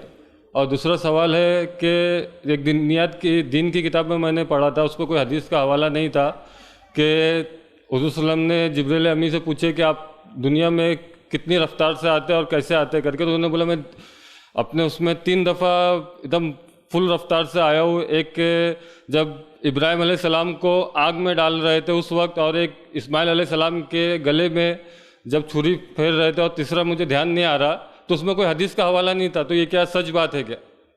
بھائی نے ایک سوال کیا کہ جنگ بدر میں فرشتے نازل ہوئے تھے، میں نے کہا فرشتوں کو لوگ دیکھ نہیں سکتے. تو یاد ہے کہ جنگ بدر میں فرشتے نازل ہوئے تھے، صحابہ نے انہیں دیکھا، لیکن وہ انسانی شکل میں آئے تھے، ہیومن تھے، انسانی شکل میں تھے. حدیث میں روایتوں میں الفاظ بھی ہے کہ فلاں صحابی کی صورت میں نے دیکھا، فلاں صحابی کی صورت میں دیکھا. تو لہٰذا وہ فرشتے جن کا تذکرہ آتا جنگ بدر میں اور دیگر جنگوں میں آتے ہیں، وہ انسانی شکل میں آئے تھے، اپنی حقیقی شکل میں نہیں آئے تھے. رہا آپ کے سوال کا دوسرا حصہ کہ جبرائیل علیہ السلام کے تعلق سے کہ وہ 3 مرتبہ بڑے رفتار سے دنیا میں آئے تھے. ابراہیم علیہ السلام کو آگ میں ڈالنے کے وقت، اسماعیل علیہ السلام چوری اور ربطہ. واللہ عالم، میرے علم میں بہرحال یہ بات نہیں ہے. اگر آنے والے ہفتوں دنوں میں اگر میں معلوم کر سکا تو انشاءاللہ آپ کو بتانے کی کوشش کروں. ٹھیک ہے، شکریہ. میرا سوال پردے کے تعلق سے. ابھی آپ نے بھائی نے سوال کیا تھا، آپ نے کہا کہ جو نا مرد کا دیکھنا اور عورت کا دیکھنے میں فرق ہے، جبکہ میں نے مسلم میں پڑھا تھا، مسلم کے اندر، کہ رسول اللہ صلی اللہ علیہ وسلم اور ام سلمہ کھڑے ہوئے تھے، تو نابینا صحابی ام مکتوم آئے تو رسول اللہ نے کہا کہ آپ پیچھے ہٹ جاؤ. تو یہ کیا درست ہے کہ آپ نے؟ بھائی نے ایک سوال کیا کہ میں نے کہا کہ عورت مرد کو دیکھ سکتی بنا شہوت کی نگاہ سے، جبکہ حدیث میں ہے کہ ام مکتوم جو کہ ایک نابینا صحابی تھے، وہ آئے تو آپ صلی اللہ علیہ وسلم نے الفاظ بھی ایسے حدیث کے کہا کہ وہ تو نابینا ہے، ایک امہات نے کہا، تو آپ صلی اللہ علیہ وسلم نے کہا وہ نابینا ہے، تم تو نہیں ہو، تو اس کا کیا معاملہ ہے؟ تو دیکھیے وہ روایت ابو داؤد کی ہے اور وہ روایت ضعیف ہے، جبکہ اس کے بعد بخاری کی روایت ہے. آپ صلی اللہ علیہ وسلم، ہماری عائشہ فرماتی ہے کہ میں عید کا دن تھا، نبی اکرم صلی اللہ علیہ وسلم نے کہا کہ عائشہ کرتب دکھانے کے لیے کچھ لوگ آئے ہوئے ہیں حبشی، کیا تم ان کے کرتب دیکھوں گی؟ میں عائشہ نے کہا ہاں میں دیکھوں گی. وہ آئی، نبی اکرم صلی اللہ علیہ وسلم بیٹھے رہے اور اپنی تھوڑی کو یہاں رکھا اور وہاں سے دیکھتی رہی. پھر آپ صلی اللہ علیہ وسلم روایت میں الفاظ آتا، کہا عائشہ بس، تو کہا نہیں ابھی میرا دل نہیں بھرا. پھر روایت میں آتا آپ پڑھتے کہتے عائشہ بس، وہ کہتی نہیں میرا بھی دل نہیں بھرا. اور روایت میں آتا وہ پھر پوچھتے آپ صلی اللہ علیہ وسلم کی بس اب ہو گیا، وہ کہتی ہاں اب میرا ہوا. تو پھر آپ صلی اللہ علیہ وسلم وہاں سے اٹھ کے گئے، وہ اندر گئی. یہ صحیح روایت ہے. اور آپ صلی اللہ علیہ وسلم کے کاندھے پر سر رکھ کر وہ حبشی غلاموں کے کرتب کو دیکھتی رہی. تو یہ صحیح روایت ہے. تو اس سے یہ پتہ چلا کہ ایک عورت بنا شہوت کی نگاہ سے کسی مرد کو دیکھ سکتی ہے، لیکن ایک مرد کسی بھی نگاہ سے عورت کو نہیں دیکھ سکتا اگر اس کی محرم نہیں ہے. تو جزاک اللہ خیر. میں مسلم میں پڑھا تھا، ابو داؤد بتا رہے. ہاں آپ ایک بار پھر انشاءاللہ سے دیکھ لیجیے. جزاک اللہ خیر. میرا نام شہباز خان ہے، میں اسٹوڈنٹ ہوں. ایک مسجد میں ایک عجیب تصویر ہے اور ہر نماز کے بعد اس کو چومتے ہیں، تو وہاں پر فرشتے کیسے داخل ہوں گے؟ تصویر ہاں مسجد میں. ہاں تو کس لیے تصویر رکھی ہو مسجد میں؟ وہ اورنگ آباد کی ایک مسجد میں، وہ ایک بھائی نے پوچھے. چومتے اس کو لوگ؟ چومتے. بھائی نے سوال کیا کوئی تصویر ہے کسی جگہ ایک مسجد میں اور لوگ اس کو چومتے ہیں، تو کیا دیکھیں تصویر، جہاں تصویر سے مراد آپ چہرے ہو لوگوں کے، تصویر سے مراد پینٹنگ وغیرہ نہیں، چہرے لوگوں کے. تو بہرحال بات بالکل حدیث صحیح ہے. تصویر اگر کسی جگہ موجود ہو تو رحمت کے فرشتے نہیں آتے، تو لوگوں کا کام ہے اس مسجد تصویر کو فوراً نکال دے. ٹھیک ہے. اس مسجد میں فرشتے کیسے داخل ہوں گے؟ میں وہ کیسے ہوتے کیسے نہیں غائب کا میں وہ نہیں بول سکتا ہوں، جو ہم کر سکتے ہو بول رہا ہوں میں، تصویر کو نکال دیں. ان کا کیا پارٹ ہے وہ تو ان سے پوچھنا پڑے گا، لیکن ہمارا پارٹ ہے ہم نکال دیں. میں نے ایک اچھا سوال کیا کہ فرشتوں کو غائب کا علم نہیں ہوتا، تو پھر آدم علیہ الصلوۃ والسلام کو جب اللہ بنایا یا بنانے کا بات کی تو فرشتوں نے کہا کیوں ایسی مخلوق بناتا ہے جو دنیا میں فساد مچا اور خون بہائے؟ تو اس تعلق سے علامہ ابن کثیر رحمہ اللہ اس کی تفسیر میں لکھتے ہیں کہ اللہ رب العزت نے جنوں کو ان سے پہلے بنا دیا تھا، اور جنوں کی کچھ حرکتیں فرشتے دیکھ چکے تھے جو وہ کر رہے تھے، لہٰذا انہوں نے اپنے پریویس ایکسپیرینس پر جو انہوں نے جنوں سے حاصل کیا تھا کہ جن ایسا کرتے ہیں، انہوں نے اللہ سے کہا کہ ایسی مخلوق کیوں بناتا ہے کہ جو یہ حرکتیں کرنے والی ہیں. دوسری تفسیر یہ ہے اس کی، اس آیت کی، علماء کہتے ہیں کہ اللہ رب العزت جب کوئی فیصلے اپنے صادر کر دیتا ہے، سوچ لیتا ہے، تو فرشتوں کو ان فیصلوں کو سونپ دیتا ہے ہونے سے پہلے. مثال کے طور پر ایک انسان کی موت ہے تو اللہ فرشتے کو وہ احکام دے دیتا ہے، فرشتے ان احکام کو لے کے پہلے آسمان پر ڈسکشن کرتے رہتے ہیں کہ وہ مجھے یہ حکم ملا کہ اس کو یہ کر دو، اور وہی موقع ہوتا ہے جہاں شیطان کی وہاں تک رسائی ہوتی ہے پہلے آسمان تک، وہاں سے وہ بات کو چرا سکتا ہے اور سن لیتا ہے، سمجھے جو فیصلے ہوتے ہیں. تو کچھ لوگ بولیں گے کاہن کو کیسا پتہ چلتا، کہانت کرنے والے کو کہ فلاں عمل ہونے والا ہے تو وہ چرا، تو فرشتوں کو اللہ وہ احکام دے دیتا ہے. تو ہو سکتا ہے فرشتوں کو تقدیر کا ایک حصہ اللہ نے سونپ دیا ہو، وہاں سے انہوں نے دیکھ لیا ہو کہ یہ مخلوق تو پیدا ہونے کے بعد یہ کرنے والی ہے، لیکن فرشتوں کو بھی علم غائب نہیں ہوتا. دوسرا ایک اور روایت آتی جس میں آپ کی حدیث ہے، جب بندہ نیکی کا سوچتا ہے صرف تو فرشتہ ایک نیکی لکھ لیتا ہے. اب سوال یہ کہ فرشتوں کو کیسا پتہ چلتا ہے، تو میری سوچ ہے. تو اس معاملے میں علماء لکھتے ہیں اس حدیث کی شرح کے اندر اللہ تعالیٰ اس فرشتے کو بتا دیتا ہے کہ اس بندے نے یہ نیت کی لہٰذا ایک نیکی لکھ دو، لیکن غائب کا علم مکمل طور سے فرشتوں کو نہیں ہوتا، وہ ہوتا ہے جو اللہ سونپ دیتا ہے.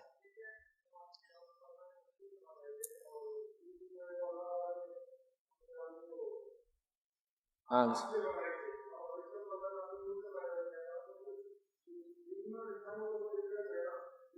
اچھا سر، دیکھیے اس معاملے کا آپ کا جو سوال ہے کہ جن تو الگ ہے، پھر فرشتوں نے جنوں کے ایکسپیرینس پہ کیسا کہا وہ یہ پوچھنا چاہ رہے ہیں نا. تو دیکھیے سب سے پہلی چیز، پہلے انسان مٹی سے بنے لیکن میں اور آپ گوشت پوشت سے بنے ہوئے. تو پہلا جن آنکھ سے بنا ہے لیکن بعد والوں کو ضروری نہیں آنکھ سے ہو جیسا ہم ہیں. ہاں تو اس طرح سے ایک حدیث سے آپ فرماتے ہیں میں رات میں نماز پڑھ رہا تھا، ایک شیطان آ کے مجھے تنگ کرنے لگا، تو میں نے اس کو پکڑ لیا اور کہا کہ اب صبح مدینے کے شریر بچوں کو دے دیتا ہوں تاکہ تجھے مارے. اور آپ سے جب میں نے اسے پکڑا تو اس کے منہ پر میرا ہاتھ لگا اور اس کے لعاب کی ٹھنڈک میں نے اپنے ہاتھ پر محسوس کی، حالانکہ بنا ہو تو گرم چیز ہے لیکن لعاب ٹھنڈا ہے اس کا. تو اس کا معنی یہ ہوا کہ پہلا جن شیطان مطلب جن جو تھا ابلیس وہ آنکھ سے تھا، لیکن اس کی اولاد کا ضروری نہیں ہے کہ وہ بھی آنکھ سے ہو، لہٰذا وہ اس بیسس پہ انہوں نے کہوں گا. باقی واللہ اعلم بالصواب، اللہ بہتر جانتا ہے. وآخر دعوانا ان الحمد للہ رب العالمین. سبحان ربک رب العزۃ عما یصفون وسلام علی المرسلین والحمد للہ رب العالمین.